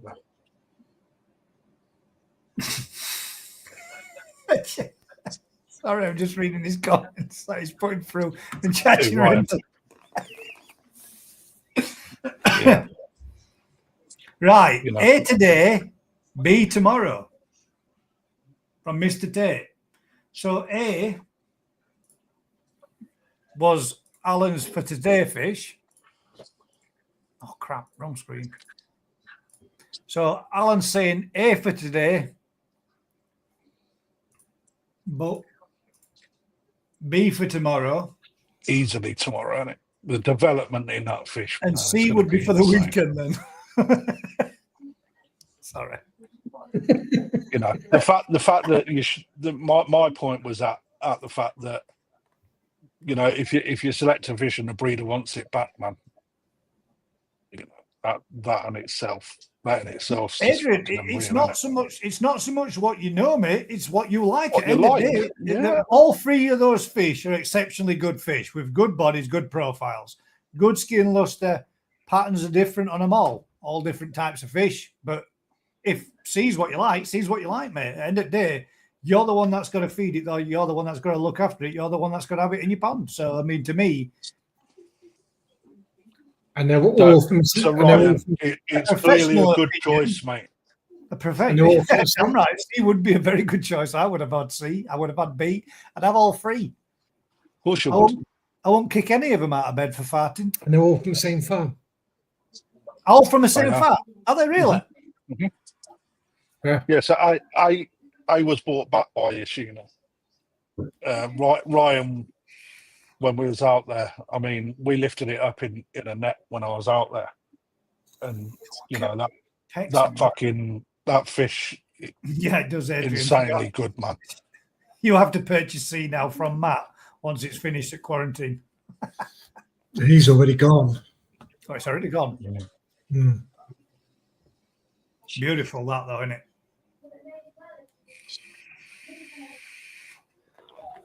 So if it was in a show and Mr. Tate were judging, that would be his today. That would be on the day fish. All freebies for me. Yeah, they. If I tell you what, if I got those for free, I'd be flogging them just for cash. Well, personally, I don't think I could really give that kind of a fish the proper environment for it to get to its potential, and that would you'd want to see that fish get to some banging, wouldn't you? Being in the rain. Fabulous. That. Well, I love my Sankey, man, and that Sankey, man. Too much money for me.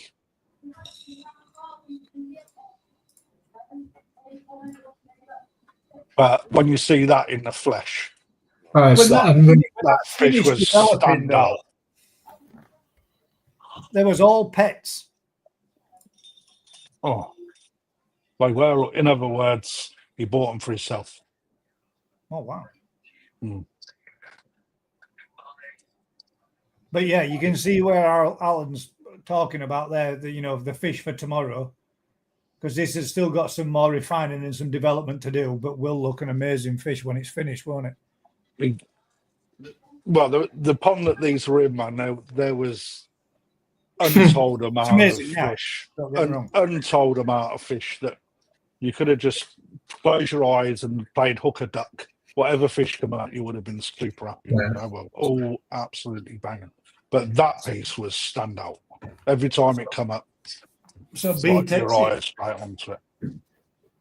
So good choice, Rye. You picked the right one out of the two by the looks of it. All extremely stunning koi. Alan, I'd agree, mate.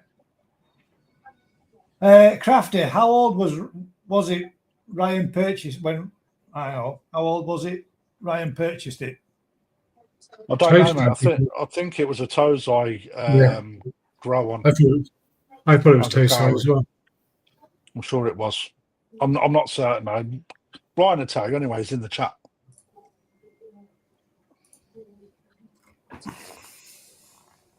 There we go. 59 votes out of the 137 people that were watching, and B took the poll. There's your results. Posted in the comments now. Very good.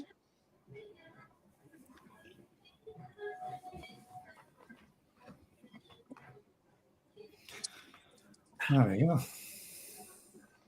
Was all his pets, huh? Imagine having a pet. Right then. The next topic is going to be a little bit of something to share with everybody.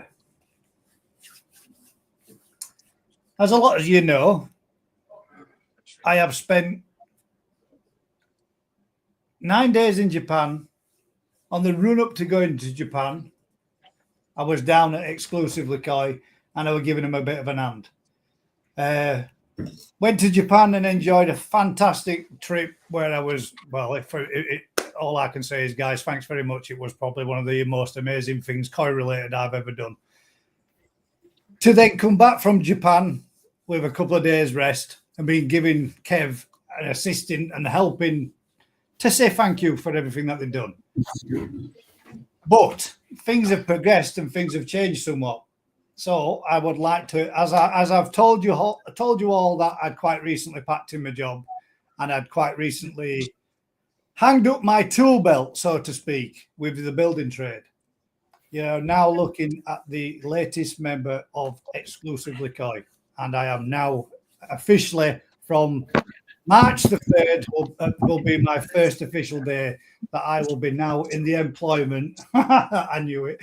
I will now be in the employment of Exclusively Koi. So I have to thank both Kev and Ryan for giving us some work and giving us some bits and bats to tide us over and to basically, putting up with me over there in Japan, and now to put up with me every day at work as well. So thank you very much, guys. Greatly appreciated. And I start with them on the 3rd of March. So, you are now officially looking at me in my new role, my new job, which is doing what I've always wanted to do. So, yeah. Congratulations, mate. It has been very difficult not to say anything and try not to spill my guts, because I've wanted to say something for quite some time, but it was confirmed yesterday and I was told that I could announce it.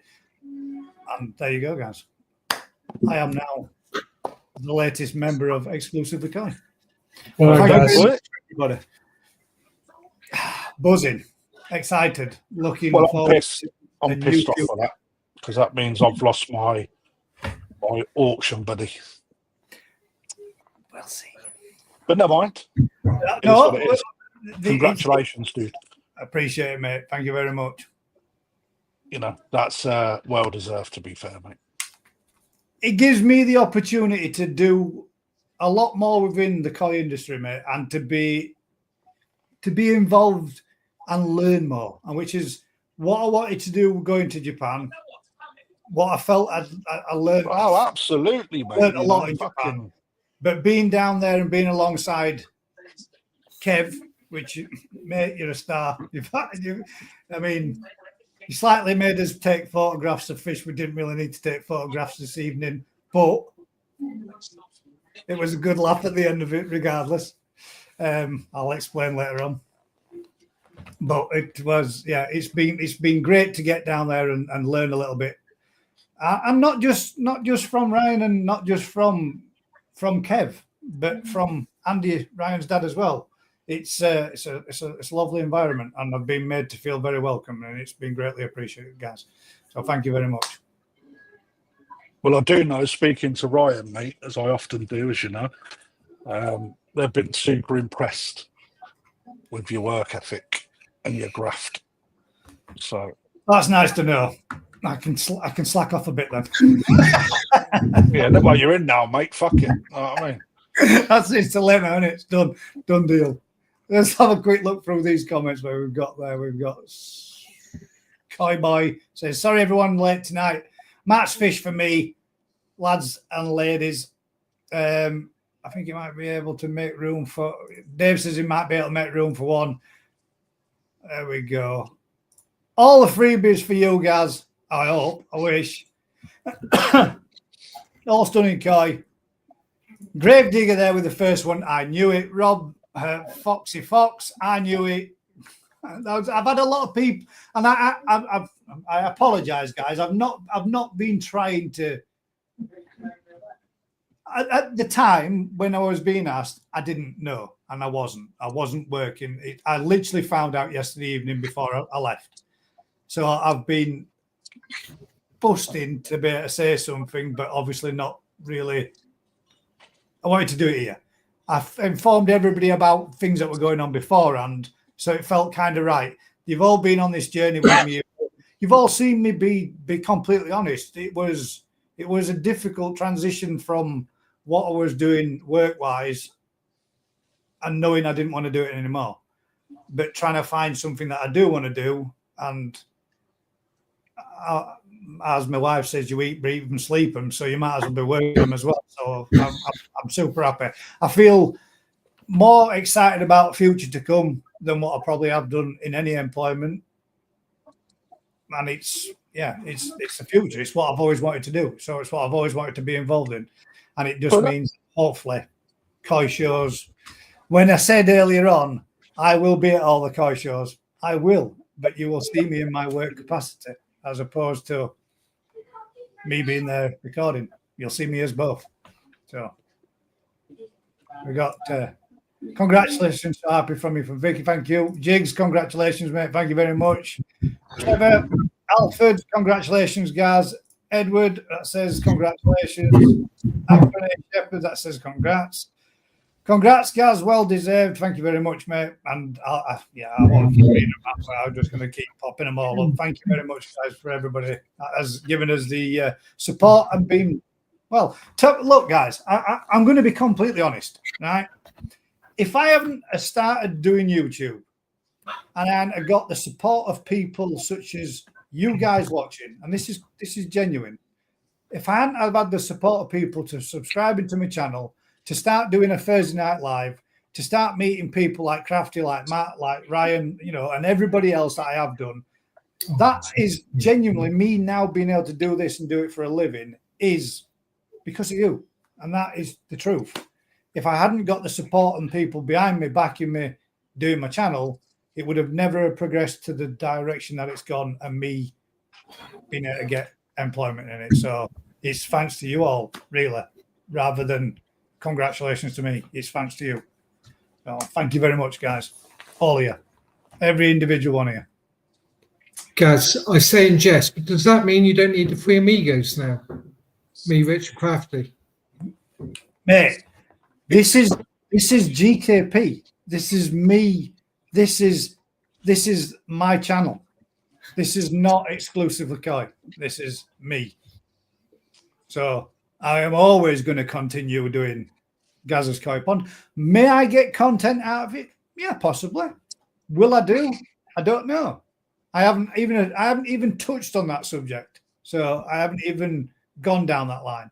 But I do know this much. They have said that they don't want anything work related to affect my channel and want me to continue doing my channel. So that is going to be me still doing this, still doing YouTube. Nothing's going to change in that sense. For a 10% off everything, exclusively Koi code GAZ10. I don't think so, mate. But, well, all I will say is if anybody is after a certain something and I can help, Is he in? I can to do. But I'm not. There ain't no discount free codes or for the Koi community, exclusively Koi. GKP will always be GKP for the Koi community. There you go. See, it's in the comments there, right there. Oh crap, wrong one. GKP will always be GKP for the Koi community. All I hope is after the shows, when you finish, Gaz, that it is a Gaz evening at the shows. It's what? A Gaz evening. A Gaz evening. Yeah, when you finish work after the shows, that you stay the Gaz that I remember at the shows. Of course, I will. 100. Oh, mate, 100%. That's still happening. I still want to. Sorry, Ryan. Just so you know, mate, I will be running around so I can record the actual event on the day while I'm there. So just got to get that one in. Slight disclaimer: I still have to do my recordings and do my video footage of the show. Kev will cover me. What you Kev? Nice one, thanks, mate. Or I'll run around right fast. But yeah, I will be at the shows. I will be at the scene. I will still be doing my channel. At the end of the day, I ain't got there without you guys. So how can I not do? I will still be doing this. Will you get a free uniform? Fuck off, Gary. But yes, more than likely I will be getting a uniform. He has to buy them. I have to buy them. Yeah. Yeah. Is Ryan's tight as fuck, mate. Rob says, I knew when you said you will be at all the shows. Rob, if you knew anything about me, mate, you'd know that I've been to all the shows, bar one or two in all the time in that I've been doing this. I've been nearly every year. There's only been the odd one or two that I've missed. I will be at Newark as I got a table. I got a table as I will be doing Koi artwork. It will be my first time doing it. Hope it goes well. Nice one, Lee. That's cool, man. Is that going to be some of your plaques and stuff that you've been doing and you've been sharing? That's nice. Bit of artwork. I don't know, a little bit of something else to look at. Please tell me you're going to.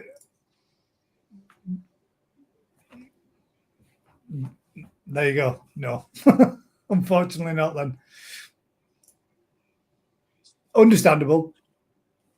Can't do it. It's a conflict of business interests, mate. Can't do it. Yeah. It's not fair on Ryan. It's not fair on us. It's not fair on you. So it won't happen. There we go. So, unfortunately not, ladies and gents.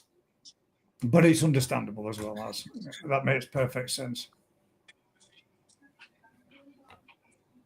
There we go. That was a bit that was a bit of a surprise, wasn't it, for you all? That's the best news. Great. I would do it for you, Crafty, but I can't even get portrait and landscape sorted. So that's all right, mate. There's plenty of up there would do it on my own. Talking to a screen's boring as fuck, though. It is, mate. It is. But there is lots of other people out there. If you wanted to get somebody else to come in and jump on it with you. To be fair, I didn't know whether or not you were going to carry on doing them or you were going to stick with the WhatsApp. No, they're both going to be running, mate. Oh, they're both running. Yeah. It would give somebody at your work, mate, a little bit more of a opportunity. Absolutely not.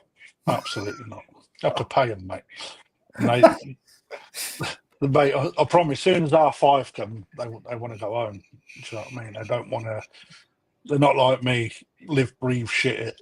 They see it as a job. They enjoy it, but then they've got a life outside. They've not got the same passion as I have. So that's where I want to be, mate. And it's through all this lot that's made me want to do that. I want to live, breathe, eat, sleep. Well, I know that, mate. Fucking hell. I don't know how many times we had a chat about. I know, mate. Opportunities, etc. You know. If it hadn't have been as far, mate, with opportunities that have come up, it would have been probably the case that might have happened. Well, you knew what was happening anyway if that place was right, but you know, it is what it is.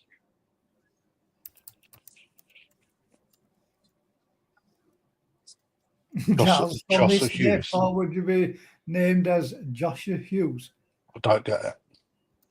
What? Go on, you're gonna have to elaborate. Joshua Hughes. Oh, Mark, I can still be in comments, mate. I can still give plenty of shout if you want. I can still be there in the comments. Don't worry, mate. I've got plenty of that sort of commentary. I shall send them privately to Crafter to say to you instead.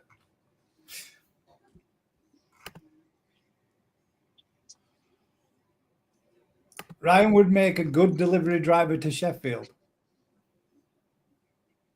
He can't drive a truck, Mark. Can't reach pedals. Oops. So that means you'll be there on Monday, Gaz, doesn't it? No, mate, I won't. No.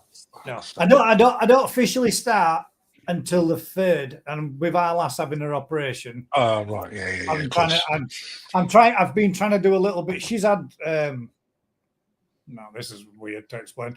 If you imagine your big toe, it's been your big toe. She's had the front section was going to have to be broken, and then the back section was going to have to be broken, and then because of a failure in her tendons and ligaments, this toe has started to do that, and it's bent. So the toe's like that. So they've had to break a bone, shave off the side part here to get rid of the lump that's sticking out, and then recorrective surgery and put pins in it. So with her having that operation done, it's been a bit of a trying to do a little bit down there to help out, and then obviously I'll tell you what the fuck, mate. I've seen soldiers with no legs walk. she's not. That's not the thing that she could walk on it, but if she does, she's but not pushing even over at the same time. Yeah, it's just Mate, you need to get her an Emily so she can use it. so she can do it from sofa. That's right, mate. You know, there's 101 ways to skin a cat, mate.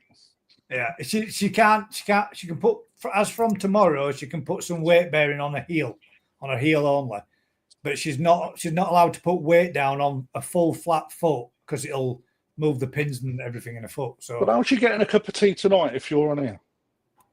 My son's been in and out. Wow.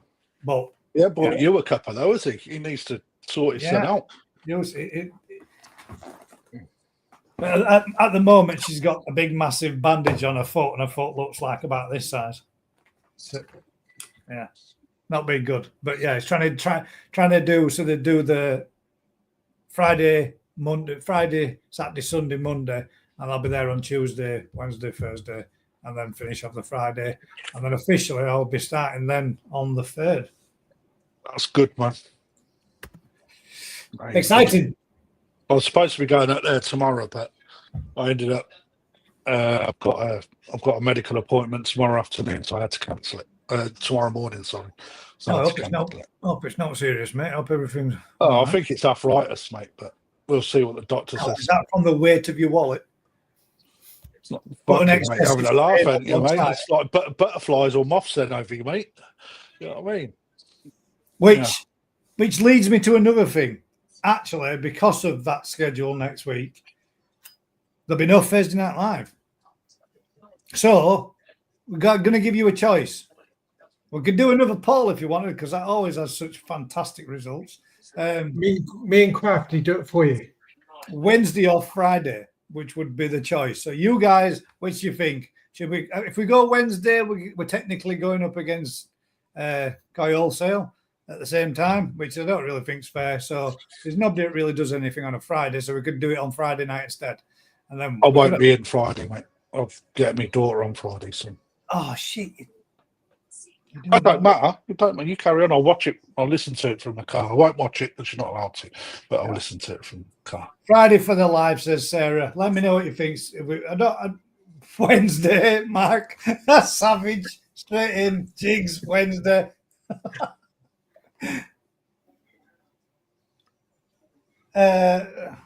So you that employee does the new exclusively site question? No, I'm working, and I'm not Daz. I'm Gaz. I will be working down at the farm down at Redditch. I don't even know what it is. I don't even know the name of it. Redditch. Redditch? Yeah. That's where they are, isn't it? Is it? No, it's Well- not. Ryan, what's the area called? It's not Redditch. Redford. That's it. I didn't think you were Redditch. I'm going to say, well, that might be Redditch is down south, man. What's up with you? Redford. So I'll be working down at the farm. Prime. Well, for now, that's where I'm told. So, but there are some stuff that might need to be done to give Kevin hand at some point in the near future.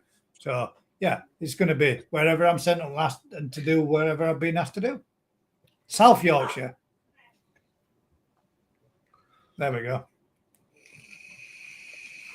Redditch, is that not near Stratford upon Avon? For fuck's sake, girls.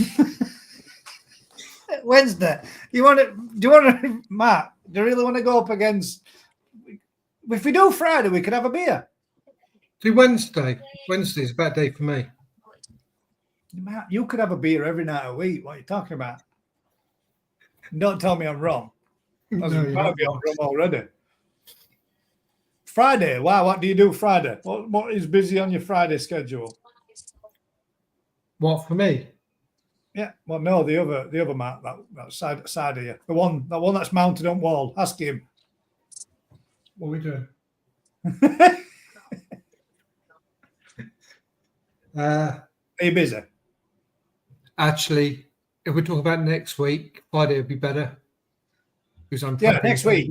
Next week. Yeah, next week. Let's do Friday. Right. Friday it is then.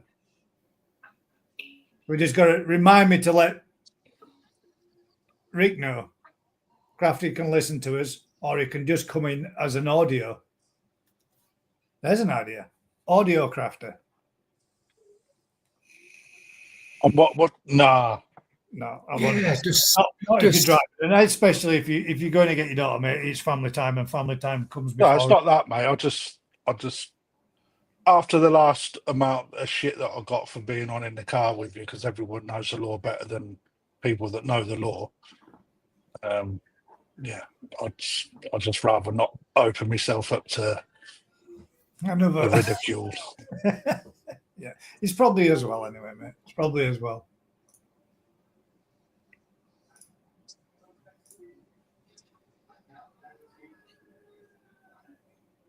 Let's just stick to Thursday, start later and finish later. I think I'd be doing it myself on my way home, wouldn't I? Can't. Be right. We'll do it on Friday. Anything changes, I'll let you all know. But we'll go Friday. It's crunchy day. Exactly. Yeah. You can change it to Friday for the one night. We can have a Friday night live with Thursday crossed out. Bring a beer and we'll do a Friday night live. I'm sure Rick will love it because he'll be able to tell us all about his snow holiday that he's had in where? Romania? Romania. Where's he gone? Romania. Where's it? Romania? Romania. He must have been hanging out his arse, mate, with that jet lag. Mate, I'm still hanging out my ass. In fact, tonight's the first night I've had a drink because it felt like I had alcohol poisoning. It takes some getting yeah. used to, doesn't it? Mate, the difference is you went out every night. I went out once. Yeah, but it was Ryan. Even They one weren't night, Ryan, mate. It's fucking you and Rick, boy. You fucking blame I'll Ryan. I know what I'll send Ryan's a like. I'll send a screenshot where it's me saying, no, we're all staying in. And Ryan goes, Matt, I'll meet you downstairs, blah, blah, blah. It's on me. I was like, fuck me. Oh, yeah, it's on me. I'll be there then. Fucking, hang on. He didn't give me a fucking, it's on me. Right, Ryan, me and you need words, mate. It was a good day. No, it was awesome. Are you at Heathrow on Thursday? That's why you got you so smashed because actually it wasn't on him; it was on you because he took took your wallet and just keep putting them on several thousands. 27th, mine coming. Yeah, Thursday. Yeah, next Thursday. week. Yeah. Fucking hell, that's come round quick. Yeah. Yeah, Friday's going to be a busy day. I think just under 20 boxes for us. I don't know what I've got, mate. 64. I've got a few. I can't remember. You must have a good few, though, haven't you? You must have a fair good few. Oh yeah, I just don't write how many boxes. I just write how many fish I've got rather than boxes. So Dave says 24-hour live Friday. No, the 24-hour live will be. We've got to work it out now with Rick, because Rick said he were busy for some, so we need to still to be done, but we've got to make some arrangements and changes possibly. Rick's going to the Arctic because he wants to see the snow. He's going to what? Go into the Arctic to see the snow. Is he wrong in his head? Has he not seen enough snow?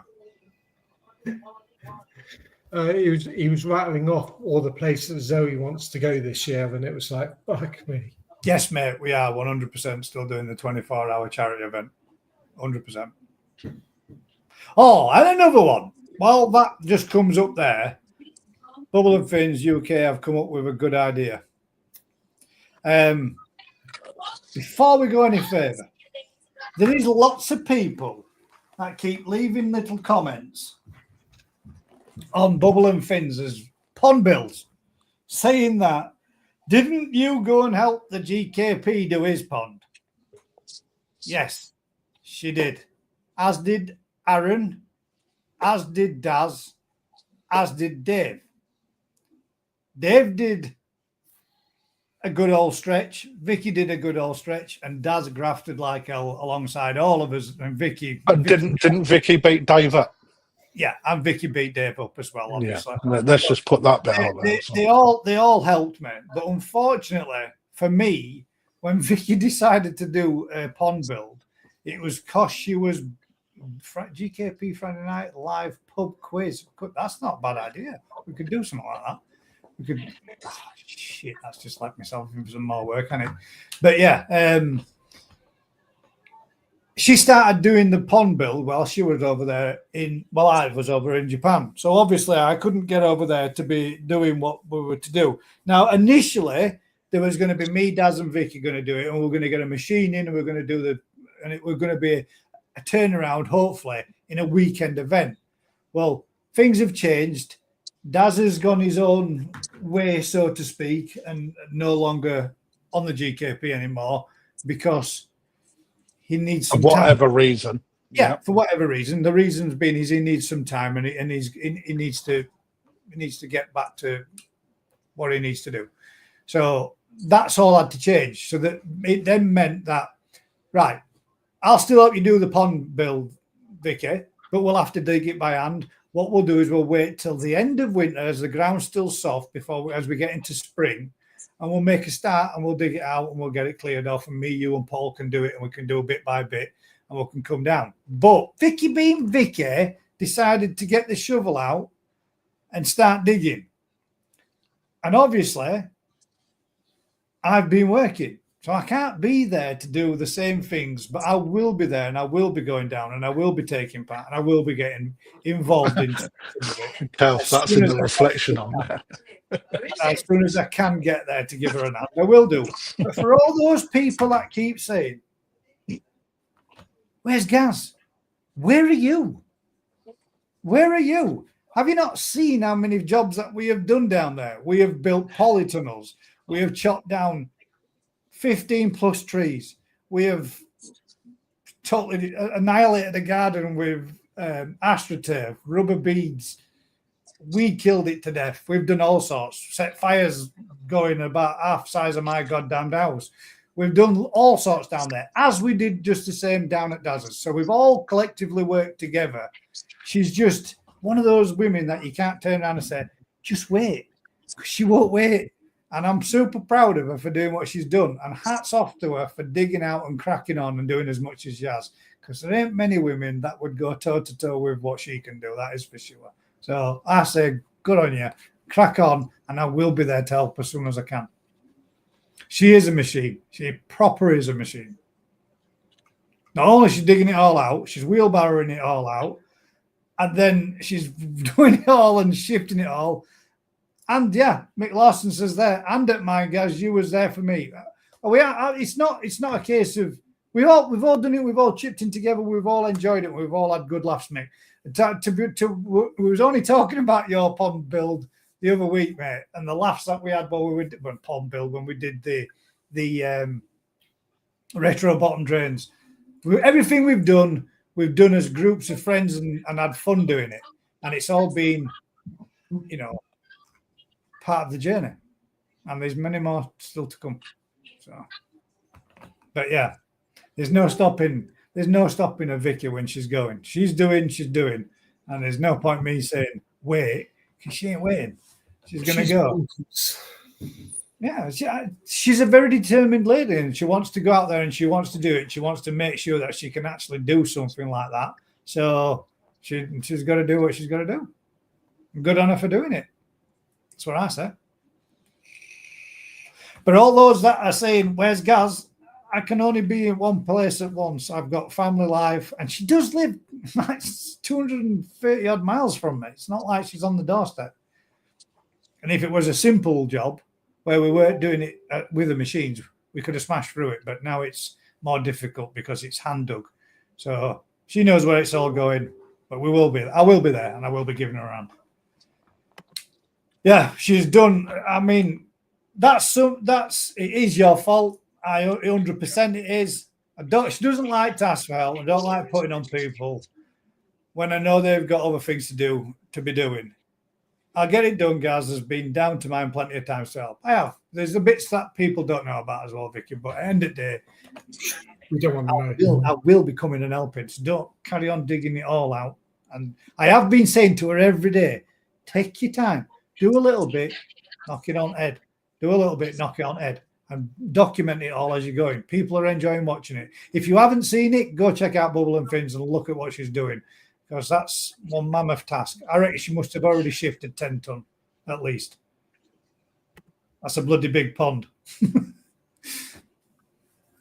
She just needs Matt to make her a big box wall liner now and come and fit it for free. I'll happily do it. It's fucking huge, mate. It's not a box either. It's like a random ass shape. We threw a nose pipe down on the floor and said, "Do you know what? We'll try around all that. That'll be big enough." But when she started digging it out, man, it looks way bigger than what it did. I will put the plants in.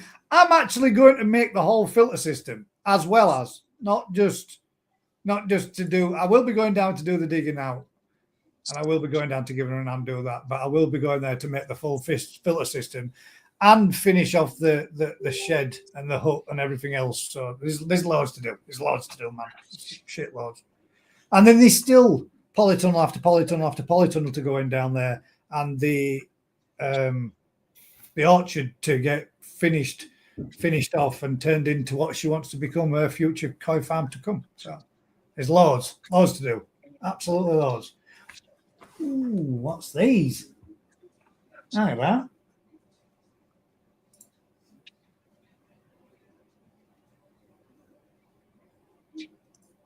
Is that this? Oh, right. That's right. I've just got the same one. Just got the same one come through from you both. Right. So that's what it was like. Shit.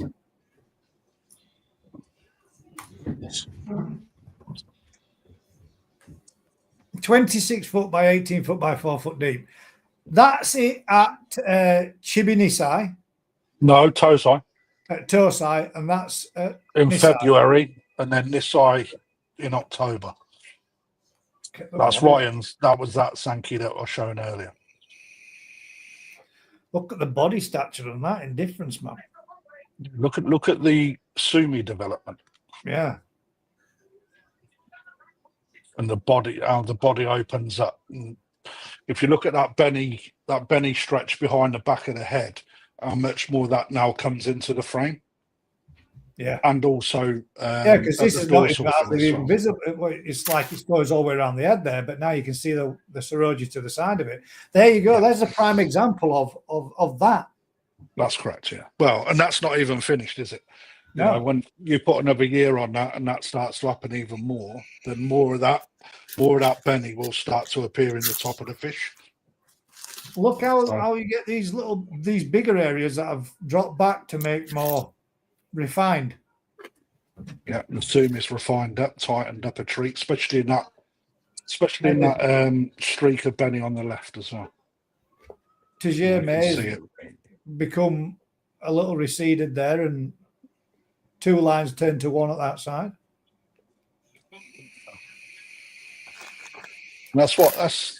So when you think back, mate, when I tell everyone a 2-year progress, that really does, right. That really does show it, doesn't it? That's only what, 7-8 months. Yeah. All right. It's in the best possible conditions, in a mud pond being grown on by the breeder, you know. But it can be achieved in your own ponds as well if you're heated with a good feeding regime, etc. With the right environment, you can still achieve it. But that is, you know, it gives a good indication of the development of the sumi. You know, the most telling part is that first part of Benny just behind the head. Yeah, you know how that sumi is really tightened up. You know, it's yeah. Look at the tail area as well. How much more is in the window on the tail area as well? You know, if you use that Benny spot as a guide, look how much more of that Benny spot you can see. You know, that's come more. It's more prominent to the top of the fish, where at Tozai the tail was like this, and it's starting to take. Yeah, that's it there. Yeah, you can see how much more that's in the window. Yeah, you know, that's the sort of thing that I mentioned when you start understanding how that koi will develop and widen out. You've got to have that ability to sort of see what happens with a pattern when that comes out.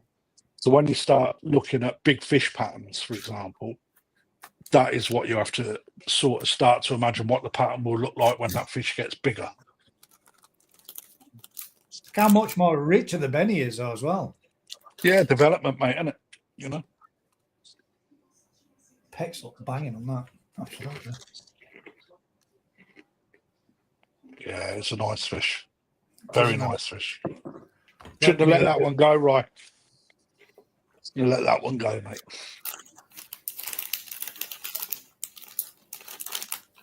Just because she never does get any. Oh, what the hell?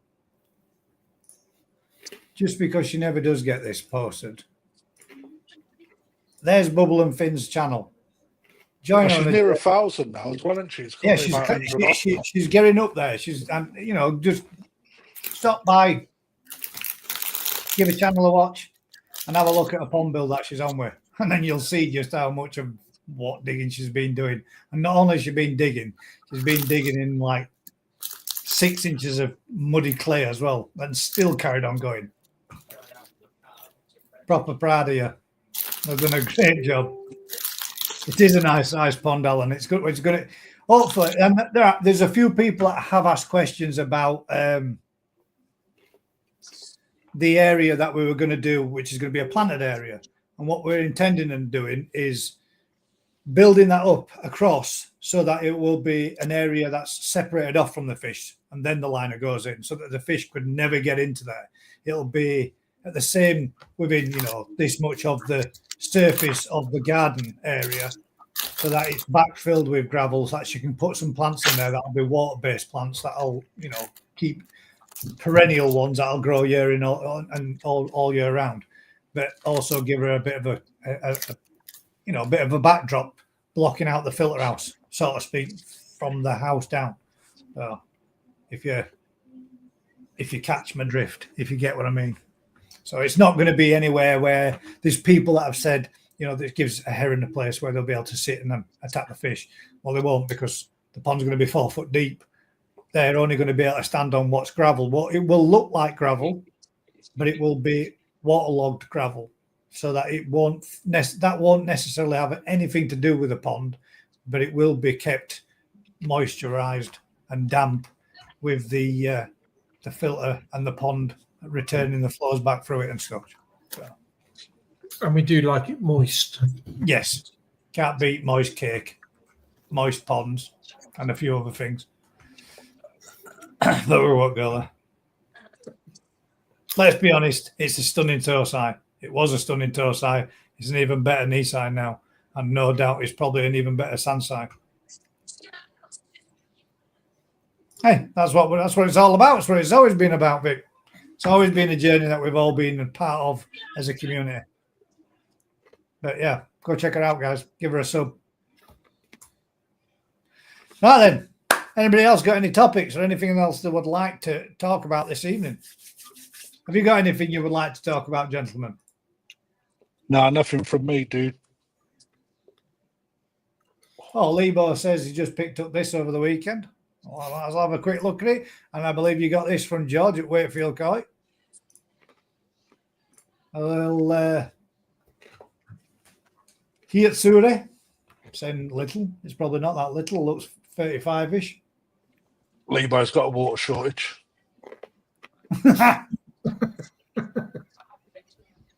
Oh, look at that. Oh, I've only been doing job 2 minutes. I got the size of your fish straight away. I'm lying, mate. I've seen it on your video.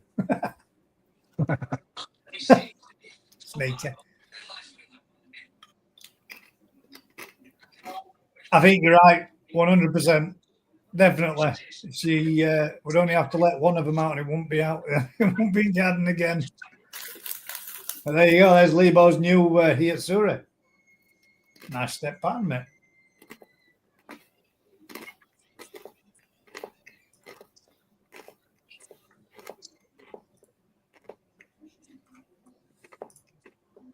And I do believe, or am I right, Lee, was picked up from Wakefield Coy at the weekend.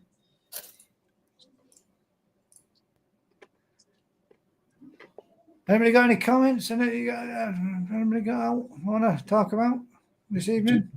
Do you want me to chuck one in there, guys? Go on then, Matt. Why not? Cutting of the koi. So It's more of that kind of topic that's frowned upon and gets negative. Kind of. Well, not for you. But Too many animal welfare people pick up on it, man. It's just not worth a discussion. I get it in the neck. But more happy to have a chat at a later date. But yeah. Okay, let's talk about karaoke then. No. Let's see videos on it. Oh, I want to see. I haven't got it. Ryan's got it, but I want him to send the crafty one. Honestly, crafty, I took my hat off to you. I'm proper, mate. I tell you. You were, but then I've got one of Ryan, and he's going for it as well. There we go. Question from Sarah is: at what temp would you start feeding on an unheated pond, and what would you start feeding with? So mine are at 5 degrees at the moment in the main pond, and they're all being fed every I'll evening. get in a little bit of wheat germ Yeah, as and when they're coming up for it.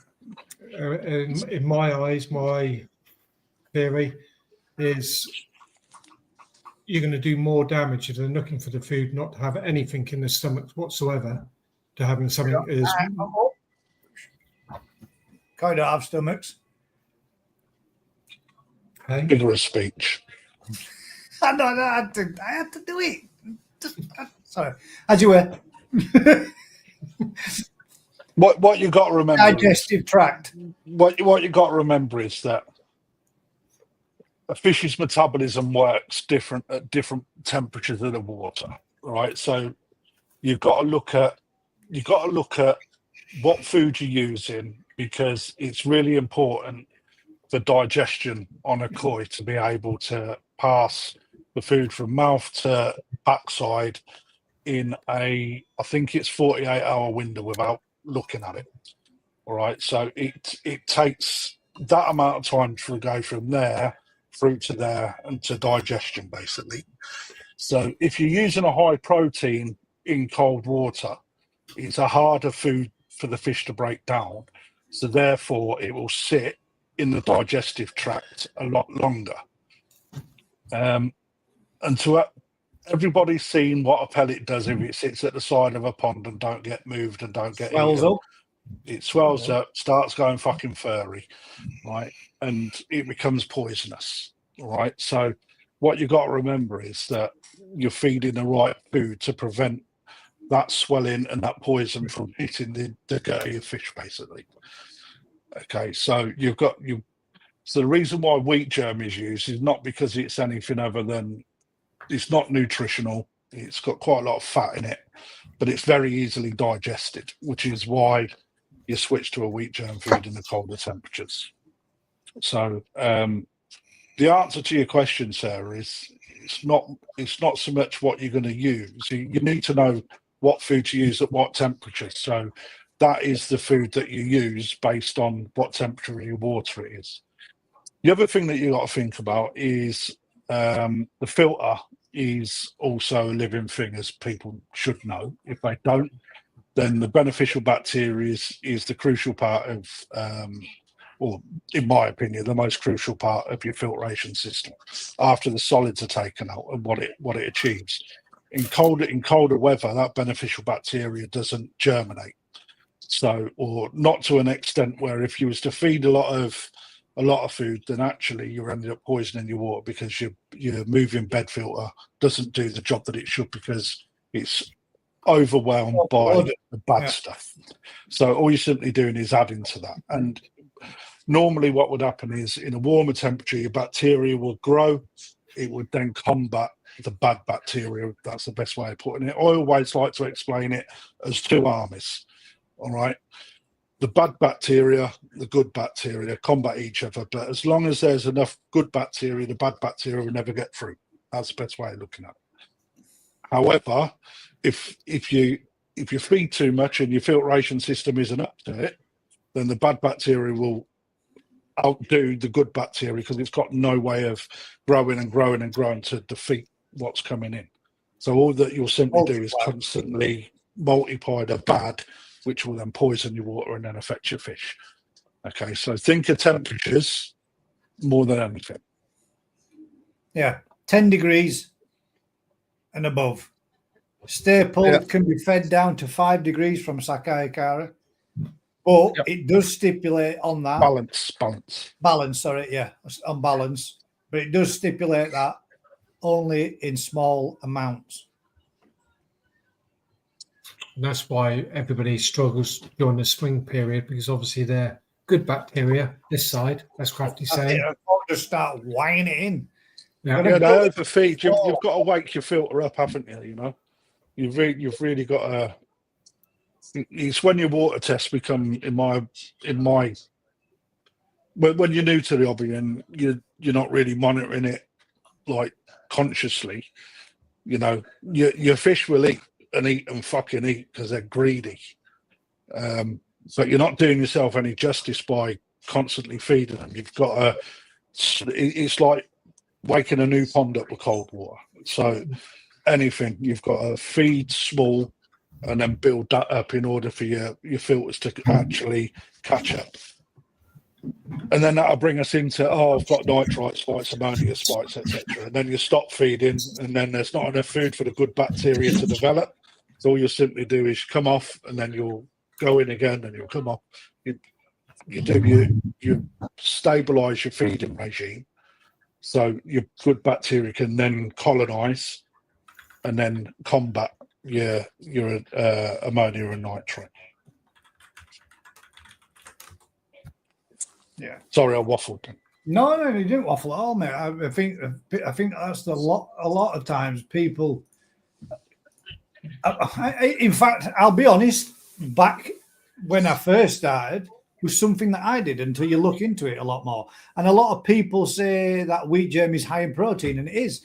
On average, most wheat germs are like 5% less than most normal feed proteins, but it's a different type of food. It's a different type. It's easily digestible. Yeah. I think your explanation of that and that, Crafty, was spot on. Yeah, it's just an analogy, a way of explaining it. So many people don't understand They just see a filter. They don't really understand what it is that it does. You know, I so mean, you've got to. the best way to break it down would be above 10 degrees would be a good bet, really, because It's a good starting point. Yeah, a good starting point to say that would be your temperatures to start feeding again. But truly, if you know your fish and you watch your fish and you're out there with your fish regular, you will see your fish actively seeking for food. If they look like they're hungry, try them with a little bit. But I don't also, do anything. you don't I feed don't. anything I don't. else. Not in cold water. It's No, I'm saying right. check So your temperatures before. If it's up above 10 degrees, oh give them a yeah. Well, when we're make coming sure into it's just spring, yeah. and wanging Over ankles. winter, You just want to be little bits. I don't touch wheat germ because actually I don't think it does quite any good. Personally, it makes them fat and bulky, and then a lot of garden ponds don't have enough flow to actually sort of lose that fat in a fish Yeah. because they don't keep the temperatures high enough for them Needs to to exercise it swim out. up against to burn off So, those excess fats. you'll see a lot of body shape appear more gutty, and then it's very difficult to lose it. Like an eggy female. So I would rather bulk my fish up in the growing season so they've got a good amount of body, and then when the water temperatures go below 5, 6 degrees, I'll just stop feeding constantly, and then the fish has already got a good body mass. So actually, you'll see that it'll lose some of that, but it actually starts you off in the spring in a better position than what it is having a fat fish that you've got to make thin. All you got to do is bulk it back up, and a fish will bulk really quickly. So it puts, in my opinion, it puts you in a better position by doing that. And there's enough food in a pond for a fish to graze if it's hungry. There isn't mine. There's algae everywhere. There is in most people's. There's so much in there that you don't see as food, but there's so much going in the pond that you don't know what they. I switched my UVs off, Crafter.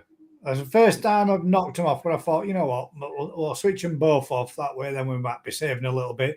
Water looks crystal clear, but now I've got blanket algae starting to grow, and I thought, you son of a bitch, man. Yeah, it's easily fixed though, Gus. That. Oh yeah, it is. Yes, but again, it's the same thing. I think if memory serves, I think most treatments are effective more so over 10 degrees. And I thought, until we get over that 10 degrees, I'm not banging any blanket answer in. But that's my go-to. One shot, bang, done. It's done. It's got rid of. But whatever that's in there right now, it's not growing like crazy. I put the UV back on again, so that should prevent any more. I weren't getting an algae blooming in the pond, just a bit of blanket algae. Or, your nice little fine covering that you get. That's just grown a little bit. So I don't turn my UVs off ever. Well, I don't normally do, mate. I left. I wanted to leave the pond and everything as trouble-free and as maintenance-free as I could while I were away. So I thought, one pump running, filter system sorted before I go to Japan, leave it as it is. But in that 4 weeks now, I went out and checked over there and I thought, shit, and that's grown a little bit. So it's back on and it's running again now, but yeah. And then Simon said there, keep them at 18 degrees, Simon. You need to get it through your head, mate. Not everybody has the capabilities to keep their fish at 18 degrees. Not everybody has their fish inside a shed. Not everybody has a solid fuel burning system to run them off. Not everybody's got a pocket enough, deep enough to be able to use air source heat pumps. Each individual person has their pond and run their pond, which brings me on to another topic, and run their pond to the best of their capabilities. And the other subject that brings me on to is I read a comment. Dig to the grid. I could do that, mate. Could do that. Got a Sparky that could probably sort it as well. And there is another comment. I read a comment in a Facebook group, and I'll be completely honest. I were a little bit pissed at what I actually read, and it was A liner? It was somebody that made a statement about you shouldn't keep koi if you can't afford to spend the same on your fish as what you would on your family. And to a degree, I agreed with what he's saying. You know, people shouldn't keep not just fish, pets, if they can't afford to give them the best quality of life they can afford to give them.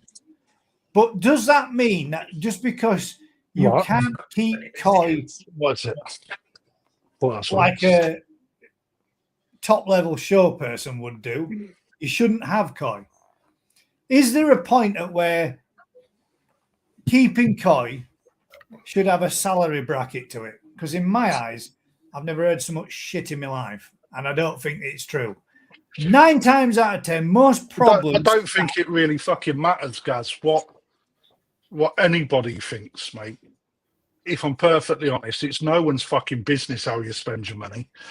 And, you know, these opinionated people, right, they're just negative folk that think they're better than everybody else. And I'll say it as it fucking is because I'll stand by it.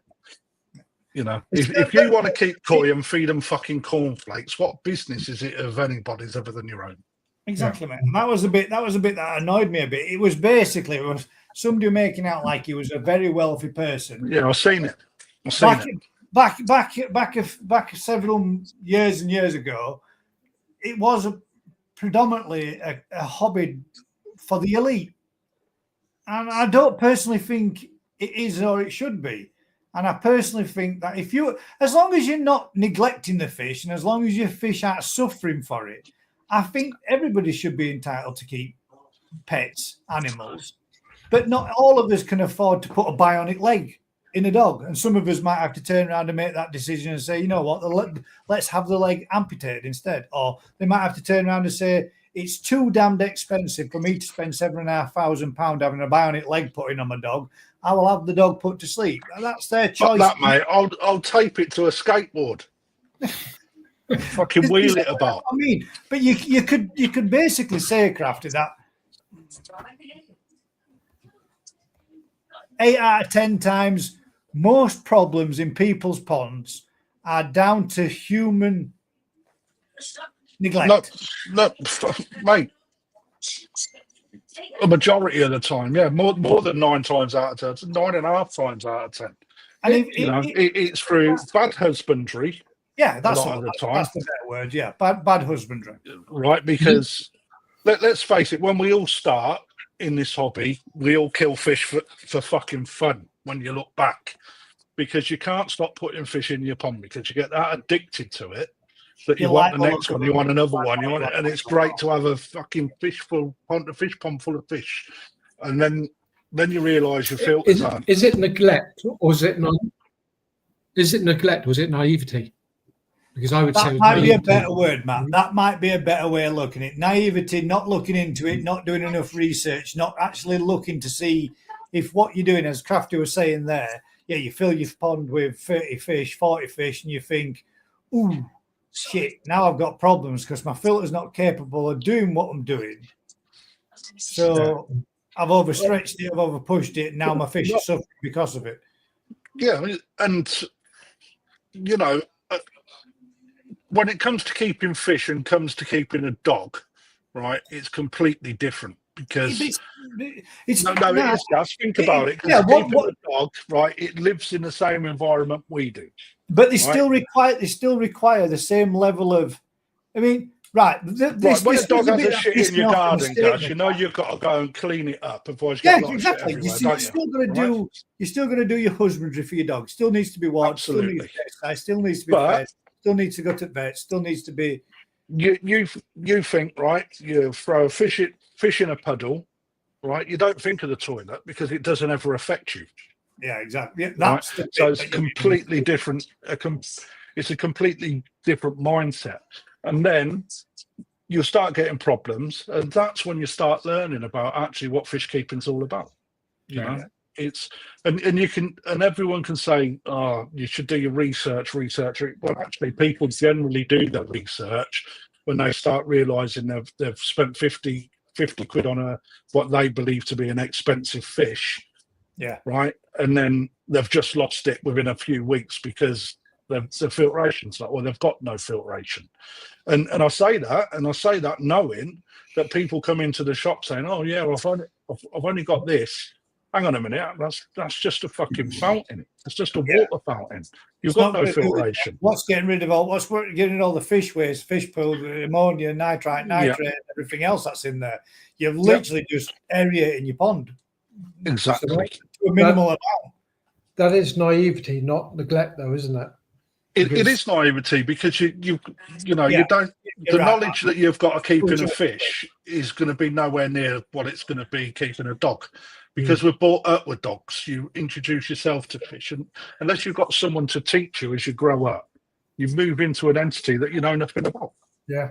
Well, what Gaz said then about the filtration, I've had countless ones where it's taken me a whole day job. So it's a 2 hour drive back, and time on the job. And they're 2 happy hours on the job.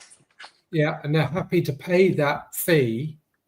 But then when you get there, you find they haven't got any filtration or really poor filtration.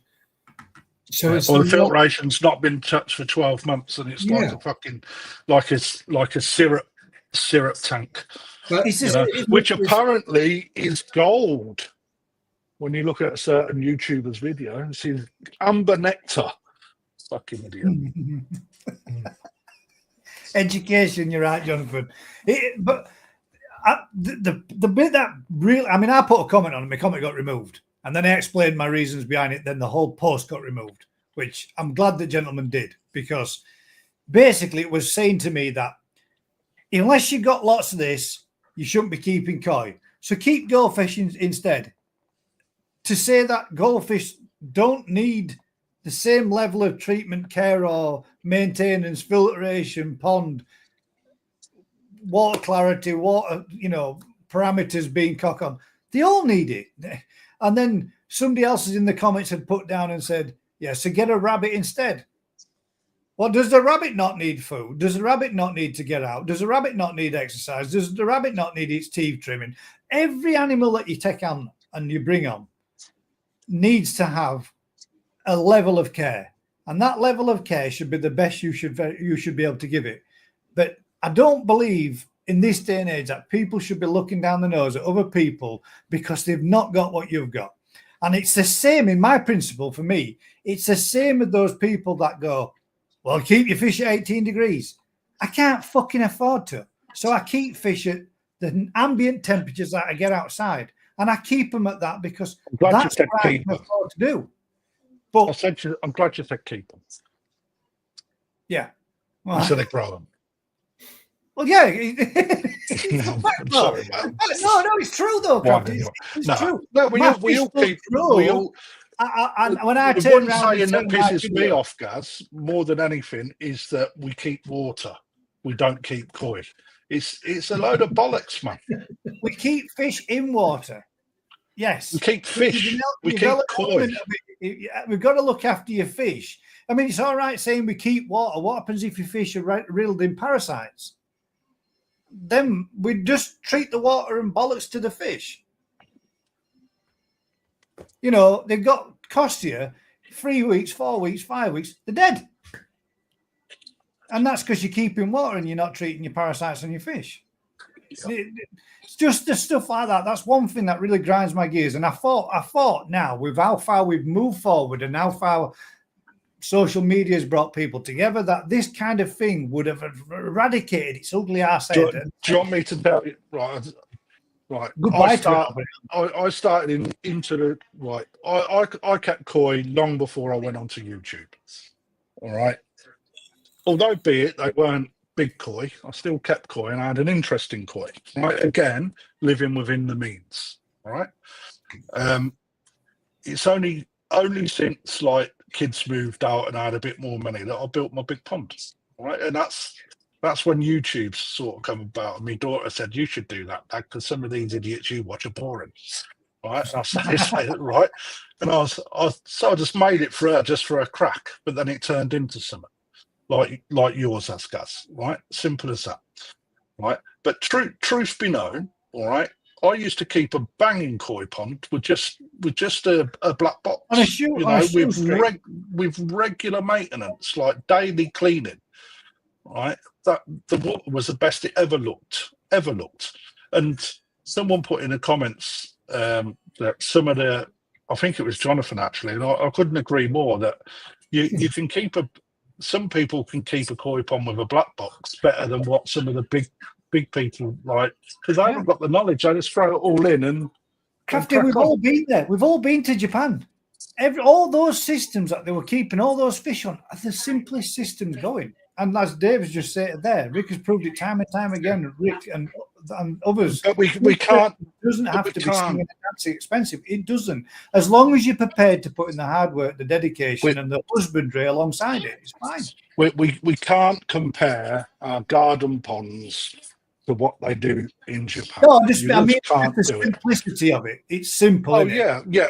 That, you know, but I'll tell you what, mate. If I had the running water that they had straight out the mountains, all right, that fills up a massive fucking sump that you pull a pipe on, everything goes out, and then you pull another pipe, and it fills a fucking 10,000 gallon pond in half an hour, right? And when you go into like the likes of Marihiro and see the size of his filter, which is huge, it just goes around the whole of that ring, and then all the ponds down in the lower part. All right, that's all on constant run. Yeah. You know, it's like It's like those anybody can giant keep sponge fucking filters fish that like I they saw. do. It's like Yeah, a giant sponge filter as big as your average bungalow. yeah. I mean, in lengthwise, I mean, It's that's slightly different material to what people buy in the UK. It's a better material. It's a lot hardier, but the principle of it, though, that's what I it's mean. exactly the same, man. Principle Yeah. of it is a simple, straightforward filtration system that does the job. Simplicity is key, and it always has been, and it always will be. It's proper on in my Nexus, mate. Right in the outlet part, I actually roll up a filter. Filter floss, Like not a floss, a mat, and I'll push that down, and it catches loads of extra like bits, and then it goes through a tempest as well. That, you know, that just goes back to simplicity, doesn't it? Yeah. You know, and that's a bit that should be emphasized more than anything. You can keep fish, you can keep them simple with simple systems, as long as you're prepared to put in the work that needed as the side of a husbandry, then we can all enjoy fish. And as long as you maintain them, look after them, and inspect them and check them from time to time to make sure that the fish's health is in tip-top condition, what more is required to give that animal what it needs? And you can sit back. And the reason why is, for me, keeping koi has been it's kept me sane to a point where it's made me have something to focus upon, something to do. And now it's taking me into YouTube. From YouTube, it's taking me into employment. And that is a journey that I've started and you know, it progressed through. Without being involved in it, I won't be where I am. Simple as that. Am I loaded? No. Am I hell? to go back to what you were saying about social media. Do you need to be? You don't, do you? You don't need to be. Go on. Mate, the amount of shit on YouTube over the last couple of years, mate, is, you know, people have to be really careful who they listen to. And I have to agree with that, mate. And I'm know, not saying to listen to them, but that's why it's not even that, mate. It's like are here to give advice. There's nothing wrong with these people coming on YouTube and sharing their experiences and what they enjoy. I mean, let's face it, that's why we done it, right? But the information that comes out, right? You know, I've seen somebody treating string algae with fucking hydrogen peroxide. You know, and you know, it's It's things like that you know that somebody's going to come across that and think that's how they defeat a certain algae, and then they're going to go and pump in 2 liters of hydrogen peroxide and fucking poison their fish. It's just beyond belief certain things out there, right? And then you see other YouTubers that they get a following, and what they say becomes gospel, but actually these YouTubers have actually got no experience in the trade. They've got no experience through the network of people that they keep around them. They just say what they think is right rather than actually realizing or understanding what is right. Down to the fact that you see people euthanizing all of their fish live on YouTube, which is just absolutely fucking insane. And I am on a soapbox now. So you have to people that start in the hobby, YouTube and social media can only really be a slim amount of their research. The other research really has to come from, or information really has to come from people that live it. Yeah. That's my advice, or invest in that. Yeah. Books. The books come from people that fucking know. You got a good point there, Crafty, because you see these comments on Facebook, particularly, that you don't know that those people are sort of certified or knowledgeable. Yeah. Don't get me wrong. There's some fucking great advice, but it's knowing what advice to take. Yeah. Well, that's why I say, I know. I forgot what you call it now. You can give somebody. You can give somebody a title that say, what is it on Facebook? Like a knowledgeable specialist. Yeah. And I don't know why people don't use that more, because then at least you can see it and go, actually, all of those comments are potentially shite. That one there is an experienced koi keeper that knows what he's talking about. Absolutely. You just have to, and this is what YouTube's good for, right? Things like what Guzzy's Thursday Night Live is, right? Irrespective of what some of these fucking pompous pricks that think that they can come on and say that we do a bad thing, as dealers wanting to, right? Fuck up, and I'll speak to them people, right? Ultimately, I don't really care about people's negativeness, but a lot of the time, right, what is out there, people don't share. Like some of the experienced guys do not share, and they maybe they should, because that would only really bring on a lot more interest and really start to lift the hobby, which what so many people say doesn't happen. We need more. What are you doing? Cutting her hair? Oh, it's not killing the dog. She's cutting its nails. But Crafty as well, and you might smack me for this one when I see you next. You have a Facebook group. You have a vast amount of knowledge. Why don't you comment on your group as much as what I know what you're going to say? It's time, but you can. Well, it's not actually, because some of the time, well, when certain questions get asked, mate, the depth that I'd like to go to, it takes a long time. Right, and there's enough experience in there to be able to answer the question a lot of the time. He types it out, Matt, I'll take it. I will remove the comments that are bullshit as well. I'll sit. It's quicker to remove the bullshit statements than sit and answer the same question time and time again. Quite often. Yeah. What about this one then? Just not to take off the topic, but like you're saying there with the bullshit ones, the fact that when you see something like, which is quite obvious, a photograph, and it's carp pox, and then you get this, what are your parameters of your pond? Fuck off! Just tell him it's carp pox, man. Yeah, I mean, there's certain things that will come on, isn't there, where actually the info that you get given is so slight that you have to have certain answers in order to give Yes, I some sort of appreciate that for educated something answer. that's a bit But more then difficult. cart pox is fucking Cart cart pox is pox, cart pox, isn't it? So and it waxing always on turns into bacteria, and you know, oh yeah, you've got bacteria, and you know, they're the things that I delete off, mate. You know, it's just, you know, cart pox. How do I get rid of it? You can't. Okay, you know. But I rather than just saying you can't, I like to give a little bit more background into it. But then the next day you'll get another post that's exactly the fucking same. You know, and it's like I ain't gonna sit and fucking write some all over again. It's like the thing is with the forums, Crafty, and I found this a lot when you're looking through them and you're going through them, because I find it interesting to, you know, to flick through them and have a look and think I'll have a read of that. Sit look through comments because they're always the best place to go. You see somebody will put in a question, and instead of scrolling down 4 or 5 more comments and realizing that somebody's already posted it in there.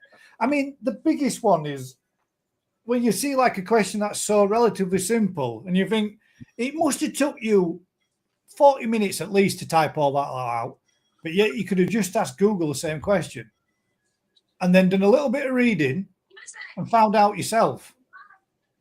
It's simply relatively straightforward. I'm not talking about, you know, more difficult stuff or whatever, but sometimes some of them are just utter. I mean, don't get me wrong. I'm still learning. Yeah, that we all. I think everybody is. Look, I'm still learning, but one thing I'm fortunate to be able to do is pick a phone up to 3 or 4 people that I trust and get an answer based on, you know, in fact, before I ask them a question, I will go to them and say, this is the situation, this is my thoughts, but I need clarification. And that person will come back and go, or these people will come back and go, bang on it, or have you thought about this?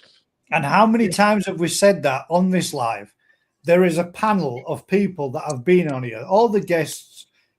Let's list them off. We've had Anthony, we've had Matt, we've had Rick, we've had Vince, we've had Daz, we've had me, we've had Ryan, we've had Alan Tate, and every one of those people that have been on have all said, if anybody's got any problems, we're at the end of a phone. Most of the businesses have all said, if you need us, ring, we will talk you through it, we'll give you advice, we'll tell you what you need, we'll tell you what you require. Is Facebook the place to be going for your information if you really need something? Yes. Yes, for the simpler things, but if you really want it, if you really want to find out what's wrong, like you're saying, you'd approach 4 people. I would approach 4 people, and it would be the same ones every time. And those would be the people that I would go, right, I've got something I need an answer to. This is the situation. What's the best part of practice? And then I would do that and work with that. And I might even check with somebody else and say, right, they've both given me the same answer. Happy days. Let's crack on. Let's get it done. Let's get in what we need to put in and get sorted out. And if you've got a good group of people around you and a good network around you, that's all you really need, isn't it? That's where you need a thumbs down on Facebook or a talk shite badge. You get it on YouTube, mate. And miraculously enough, right? My son. You do, Mark. You get thumbs down on YouTube, right? And I always get 2 thumbs down, no matter what it is that I fucking post, right? And I mean, I find it quite comical that somebody goes out their way to put a thumbs down. My boy wrapped it up in a wonder, and he said, "Why do people watch you and give you a thumbs down if you're talking about a fish? Why are they watching? Why are you watching?" You know, and give a thumbs down every time. It's clear that like, I'm not everyone's cup of tea. I'm aware of that. Dr. Kempo, I would disagree with that. Knowledge is power in the koi of it. It's not. Knowledge is wealth, and wealth should be shared. Yeah, the share is the main one. It's not power, it's wealth. Wealth should be shared. You get a slight different cut as anything in animal showing. you get a different cut of people because it's competition, and people like to go into competition with the ability to win. It's the same in sport. You know, you do not let all of your little secrets out that gives you the edge. You know, so quite often people get tainted with, the coy. You know more than anyone, but you don't tell. A lot of these people actually learn through a lot of research, a lot of trial and error, and they don't want to let that out of the back because at the end of the day, put a lot of money into their coin. The top end show people.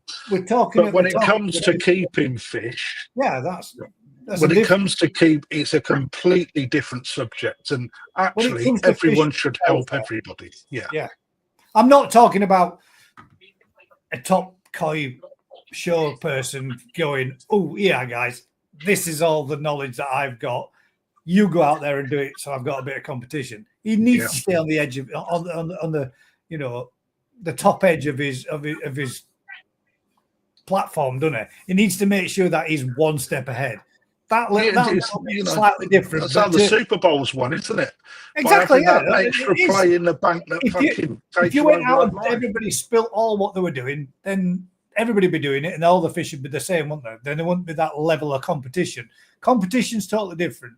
When you're talking about fish welfare, even if you didn't want to turn around and said, I mean, Crafty, you've said it, Alan Tate's done it, you've given us little stuff to think and look up and read and have a look at, and it educates yourself more for doing so.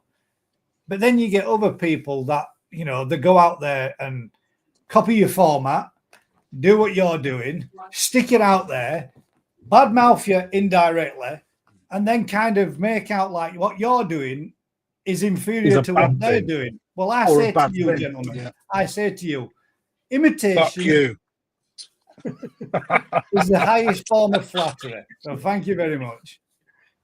Because you've only done what I've done way before you. Now, I'm going to bring something up, right? So I managed to get hold of British Koi Keeping Society's. This has got to be Mr. Tate's 1947 edition. Right, I ain't going to say where I got it from. Sorry, Alan. Right. I do like to read through my literature because you learn a lot from where I'm at now in my koi journey is having an understanding. Last to read it, yeah. Oh, sometimes for bed. With big words, don't you? Yeah. Yeah. Well, there's more than 4 letters. Gets tricky, right? But it's understand. Right. So where I am in my journey at the minute, I'm now at a position where I have a really good understanding of bloodlines. I've got a good understanding of koi development. Blah blah blah. But now what I'm looking at is way back, like to the 90s, and I'm just gonna. When you were a lad. Yeah, when I used to go to Billing Aquadrome, because I only live about 4 miles away from it, so I used to go with my old man because he used to tell me that a tancho were worth millions of pounds, and when you're like 12, 13, you believed it. But I see the GC of 1993. And I tell you what, it wouldn't even get in my fucking pick now. You wouldn't even select it to grow on. Honest to God, it would go in the cat food bucket. Yeah, it would go in the cat food bucket. But what also is really interesting.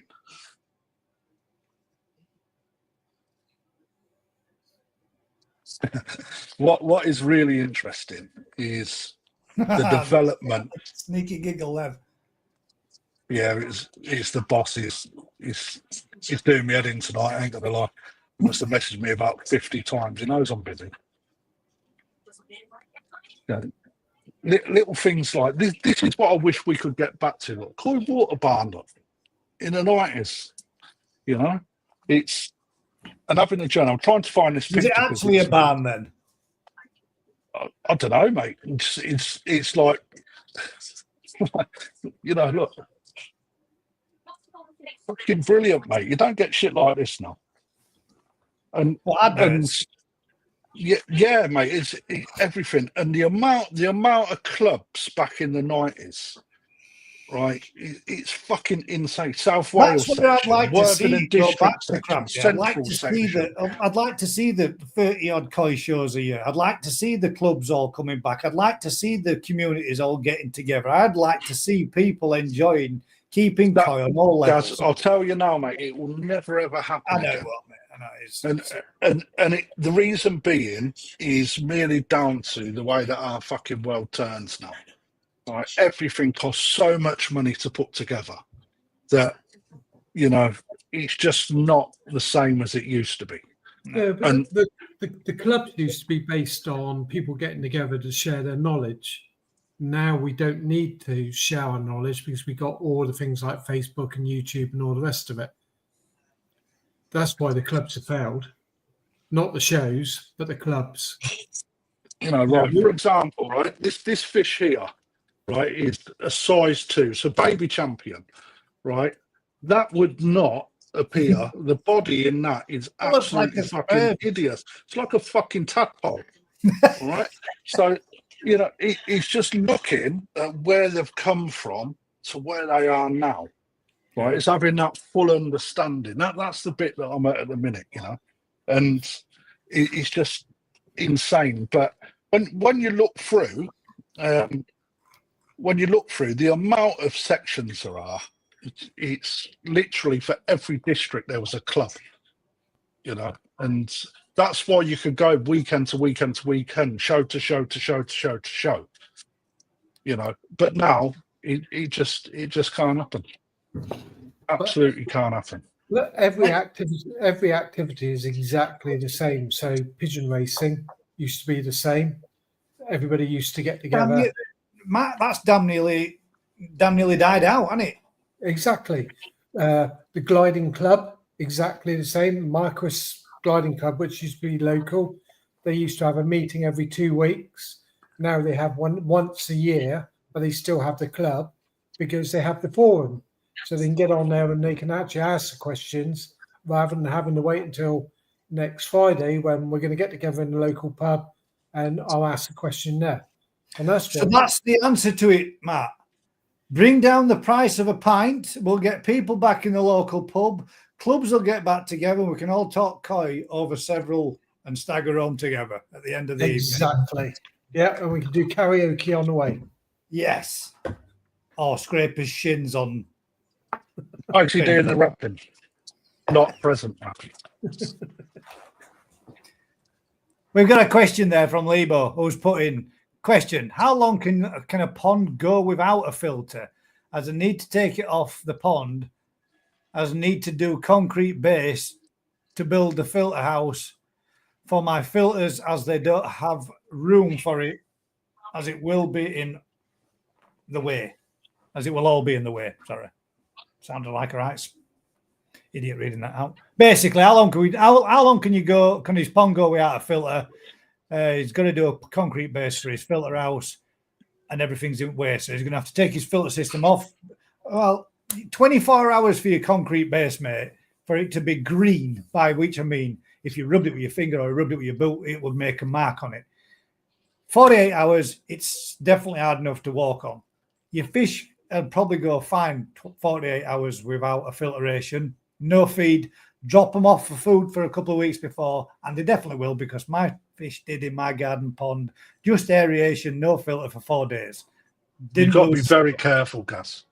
If you take them off the feed, be careful of your advice, mate. All right, because if Lebo now took that as said, right, you don't know what. No, you don't know. If he takes it as said for the concrete to set, it's a 24-hour, and he should be able to put it back on in his pond. As how much water has he got? How many fish has he got? All right, you've got to weigh the options up. You've got to have that little all bit you need of to extra. think of is there's plenty of puddles of water out there that have no filtration on them whatsoever. Well, let me say this, right? At a koi show, right, there's no filtration. They just got to trickle in, trickle out. No, We haven't. So when we was at Newark, we didn't have no Oh, trickle in, you trickle didn't out. actually, did you? No. Right. But you could. At the This bit- stage at- you at could the do show. it by putting a sack of zeolite in there. There's stuff you can do, and that's what I mean. This is where the advice has to You be. don't have to have a correct filter advice. running, does it? No, but you know, the best thing to do, it's like, and this is what I say to a lot of people, is it's always good to have a filtration system that you can just throw a pump in, and then have a box filter that you can then start running through. Before you then take your old filtration off, you have both running, so you seed up your new filtration system at the same time as your old filtration system. Then when you cut it off, you've still got some filtration in your water. It's better to have something than nothing. Yeah, but I mean, if push come to shove, he could do it in the same manner as what they do at the shows. Plenty variation. Yeah, Zeolite air is a must. zeolite to remove the ammonia. Back Yep, them off the so- feed for a couple of weeks beforehand. So Yeah, they- it only has to be a few days, like a week before. and then Right, that but- way then he could do it in a 24-hour turnaround and have his filter back up and running. If he's keeping them in his own pond, right, it's, you know, for me, I'd buy a small backup filtration system, always worth having anyway, in case you get any troubles, you know, and run that. You can keep them without filtration, absolutely you can. Right, but if you're taking them out and putting them into a swimming pool, and then you're reducing the amount of water that you've then got to start thinking of water changes, because you've still got to keep that water clean. I've just had mine in my pond for 2 weeks, no filter, no air, no nothing. 2 weeks solid underneath a sheet of ice. Yeah, Perfectly fine. Not a single fish. I would struggled. agree with you guys at this time of the year when you're not hardly feeding the fish. Yeah, You- but some of them's totally different. But he's talking about getting this done and getting it done ASAP kind of thing. So, something he Yeah, wants. but if he's putting a floor in, he's stripping everything out. I mean, I don't know what his filtration system is, but you know, for me, I've got to take a Nexus 320 out and a lot of pipe work. If I was then concreting that floor, it's going to take a bloody lot longer potentially. You know, you've got to be prepared for the worst. You know, so rather than being reactive, be proactive. Right? It's the best thing. dropping in like what they have at some of the places where they've got those little miniature filter systems that they drop them in, Yes. and those are Yeah. pretty big fish that they've had some knee size in there, running on 20, 30, 40 fish in a pool over a weekend period. Yeah. Turnaround. That would be more advice, wouldn't it? At this time of year, you drop one of those filters into the pond, it ain't going to make fucking any difference whatsoever. At this time of the year, but that's what I'm saying. There's so many variables, isn't there? You've got to have a little bit more knowledge in the background before the advice can be given. Yeah, True. and to me, if I was replacing a filter, I wouldn't have any issues with having no filter on that pond probably for 2 weeks at this time of year. But it'd be a totally different kettle of fish in the In summer. Yeah. But Well, again, you- it all depends on the stock density and the size of the water, and whether or not that pond's been fed. All right, you know, it's like I say, it's better to be proactive than reactive, because if you haven't taken the necessary precautions or you're not putting the right conditions in there, then you're setting yourself up to fail. But at this time of year, if you were going to get a filter as a spare standby or something that you could drop in, how long are you going to have to run that filter before it's actually going to do any purpose at all, apart from moving the water? But what Yeah, if that because concrete base doesn't go down properly? What if you come across Yeah, problems? if something goes to shit.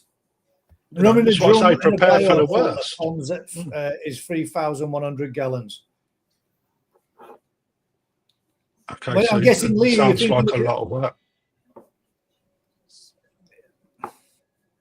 Yeah, I suppose if it's just a pad you're putting down and it's only like 1 meter by 3 meters, and you're doing a 4-inch lay, you need a cube and a half, don't you? And you're done. You know, if you're not going to do that, You're done in no time. water testing's the way ahead, right? So in the show scene, right, as a dealer, all right, we have a small volume of water with a massive stock of fish generally. All right, too many fish for the water that we have a lot of the time. Right, That's a so good idea.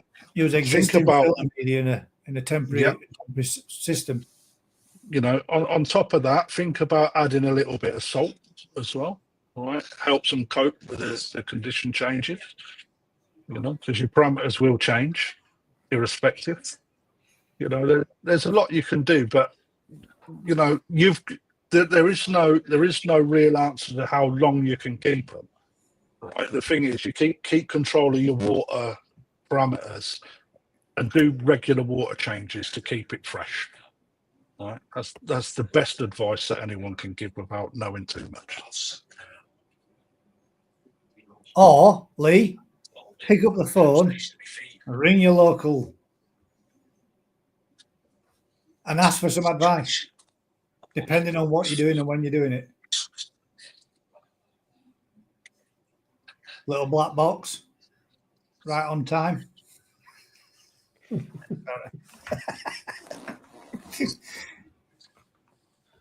Regular testing every day this time of year, it won't spike fast. I agree with that one too, Rob. If it were this time of year that you were doing, as you said, you could probably get away with 2 or 3 days with minimal disturbance, but do your due diligence and check parameters, make sure everything's all right, and bang some zeolite in at the end of the day. You know, first thing you're going to get is a spike of ammonia, isn't it? If you can keep if you're feeding it, will be, yeah. Yeah. No, if you've been off the feed since November, then you're going to be. You're not going to have much of a parameter change at all, but you're still changing the condition of the water. Real answer is variables without all the details. Wink, wink. Real answer is just crack on and get it fucking done. Stop fucking shit, get it done. Just stop washing about it. Get your lass to hold it up like you get gobble on. Get some rapid set. 20 minutes, you can put it back down again. Job done. Isn't it, mate? Fucking messing us about. Or the other way that you could do it, Lee, but actually, this is an idea for you. If you're making a concrete base, make your shuttering higher than what's necessary. Put 2 timbers across your shuttering and drop your filter system back down on top of it. Have a wet slump pour it in, use a vibro, level it out, blade it off, job done. Once it's set, remove your shuttering, lower your filter back down onto the pre-made concrete base. You could probably do it all without disconnecting any of it, just with a couple of pipe extensions. Bit of gaffer tape. It certainly does. It holds helicopter blades together, gaffer tape. It does, yeah. Gaffer tape. There you go. Gaffer tape fixes everything.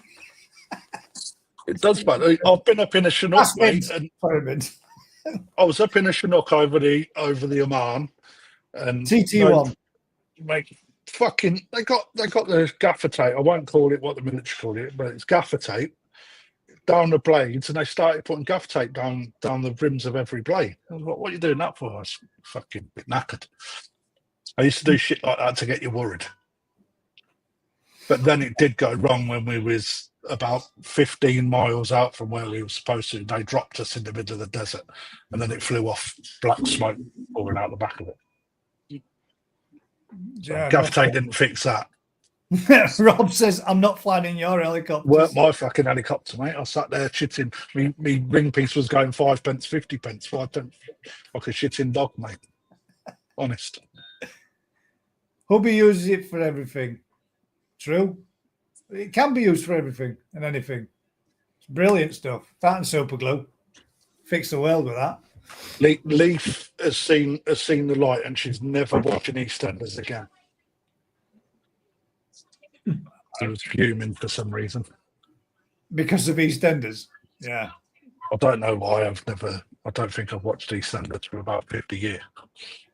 Paul says, feck me, I move next Friday. Literally have to build a tent pond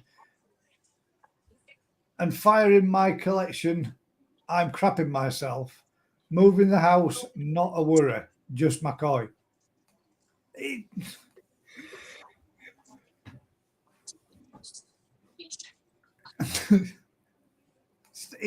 Everybody stresses over the simplest of things. Just as long as you take the proper precautions, Paul, you'll be good. Moving the fish is the best thing. Paul, right, here you go. Every time you go to a dealer's, you buy a fish, You take it out of the pond, you take it home. All you're doing is exactly the same thing. Yeah, you're moving it from Right. A to B. Make sure, right, the best thing to do, like we said earlier, take your fish off food so they've got less crap in the bag, right? So you're not polluting the water, all right? Only put enough water in that it covers over the gill plate, all right? That means that you've got more room for air. If you can, try and get a canister of oxygen. Try and Yeah, get you a can get them off canister of eBay, can't oxygen. you? For You can. relatively cheap. Right, and it's dead simple, mate. Just to blast some air in there and tie them up with a band. All right, if you've got, rather than cardboard boxes, especially if you're moving, solid box that is protected from anything falling into the side of it. You're not going to like you see a lot of people using it show scene when they go in there. They've got these big boxes that they can get bag after a bag, 2 bags in it, kind of thing. The other thing that people don't think about is they don't carry extra bags of water with them and an air kit and bands and bags, right? So if they do have a failure, they've got the ability to transfer that fish from a failed bag to a new secured bag. Yeah. Right? That is something that is worth thinking about. Yeah.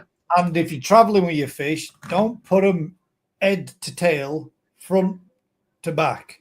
Put them lengthways that way and put them across your vehicle that way. So if the fish moves, it's moving like this as opposed to nose bashing into it every time you brake, because then they'll end up with bruises and all sorts of mad. Or snap spine at worst. Yeah. Took ages for my chag to get rid of that bruise on its nose from that, because I didn't never even give it a thought, just stuck it in. Right. It just said that these are good vapes, but they leak. Fuck yeah, they do leak as well.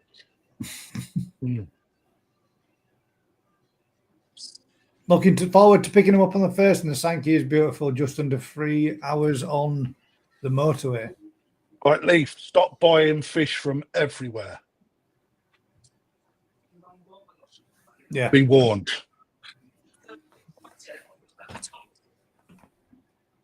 Find one good supplier and stick with him. Or 2. 2's a good one. Yeah.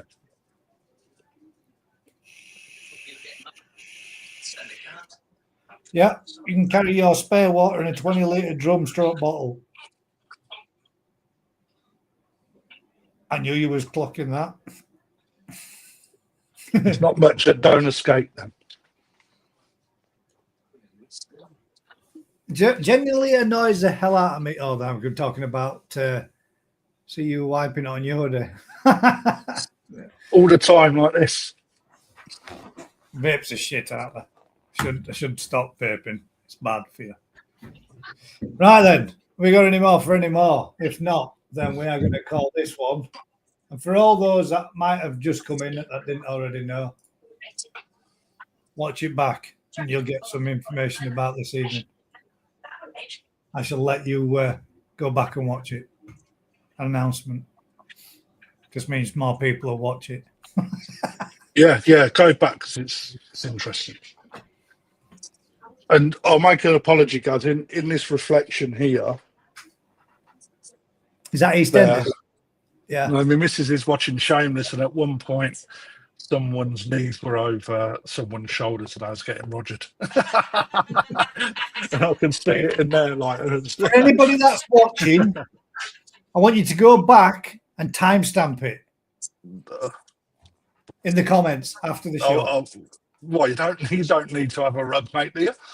No, it's just interesting to see if anybody's good enough to be, because you can quite clearly see that, to be fair. So I want to see if anybody's I had to go like that to have a look what was on the 3 box, hours man. and 26 minutes and find the timestamp for that. That'll give me a good giggle. Jonathan says, free cheers for Gaz exclusively. Call hip hip hooray. Thank you very much, Jonathan. That's just prevented everybody from going back and timestamping and looking. God damn it. Still don't like you much. Appreciate it. Natural spawn in a pond and remove the spawn nets, or completely remove them and let the spawn in another tote. Now then, if it was me, I would remove this. I would remove this. No, I would probably just remove the water and top up. because the amount of ammonia that's in there in a smaller environment can be, not so good for the eggs and the development. Water change, mate. In other words, leave them as they are. Water change. Make sure you keep the ammonia levels down. You take your nets out and do a water change. Fucking smelly shit. Yeah. Stinks, doesn't it? And on that one, usual thing. You've been enjoying it. Oh, for all those that have just joined later on, next week we will be live on Friday night because I am busy on the Thursday. Unless it changes, I will be in touch. But keep your eye out in the community. Keep your eye out on the Facebook group. If anybody's not in the Facebook group, look up Gaz's Koi Pond community and you will see if there's any changes. I will also post it in the I might do some on a Thursday night next week. What do you call it? What they call it now? What's it called? It's not called community anymore, is it? It's called posts. What is? Well, they've removed the community now, and now it's called. Oh, posts. they call it posts, don't they? Yeah. So yeah, if anybody wants to find it now, what would be the normal post in the community? It's now called posts on the tab on my finger. So keep your eye out on there. Keep your eye out on the Facebook group, and I'll let you know if there's any changes. If not, it will be Friday next week instead of the Thursday. Usual thing. If you've been enjoying this kind of content, do us a huge favor. Like, share, subscribe. Tell a friend. Till next time, guys, keep smiling. And we'll see you all next week. Good night, all. Cricket bats. No, I always get the last cricket bats. I get the cricket bat.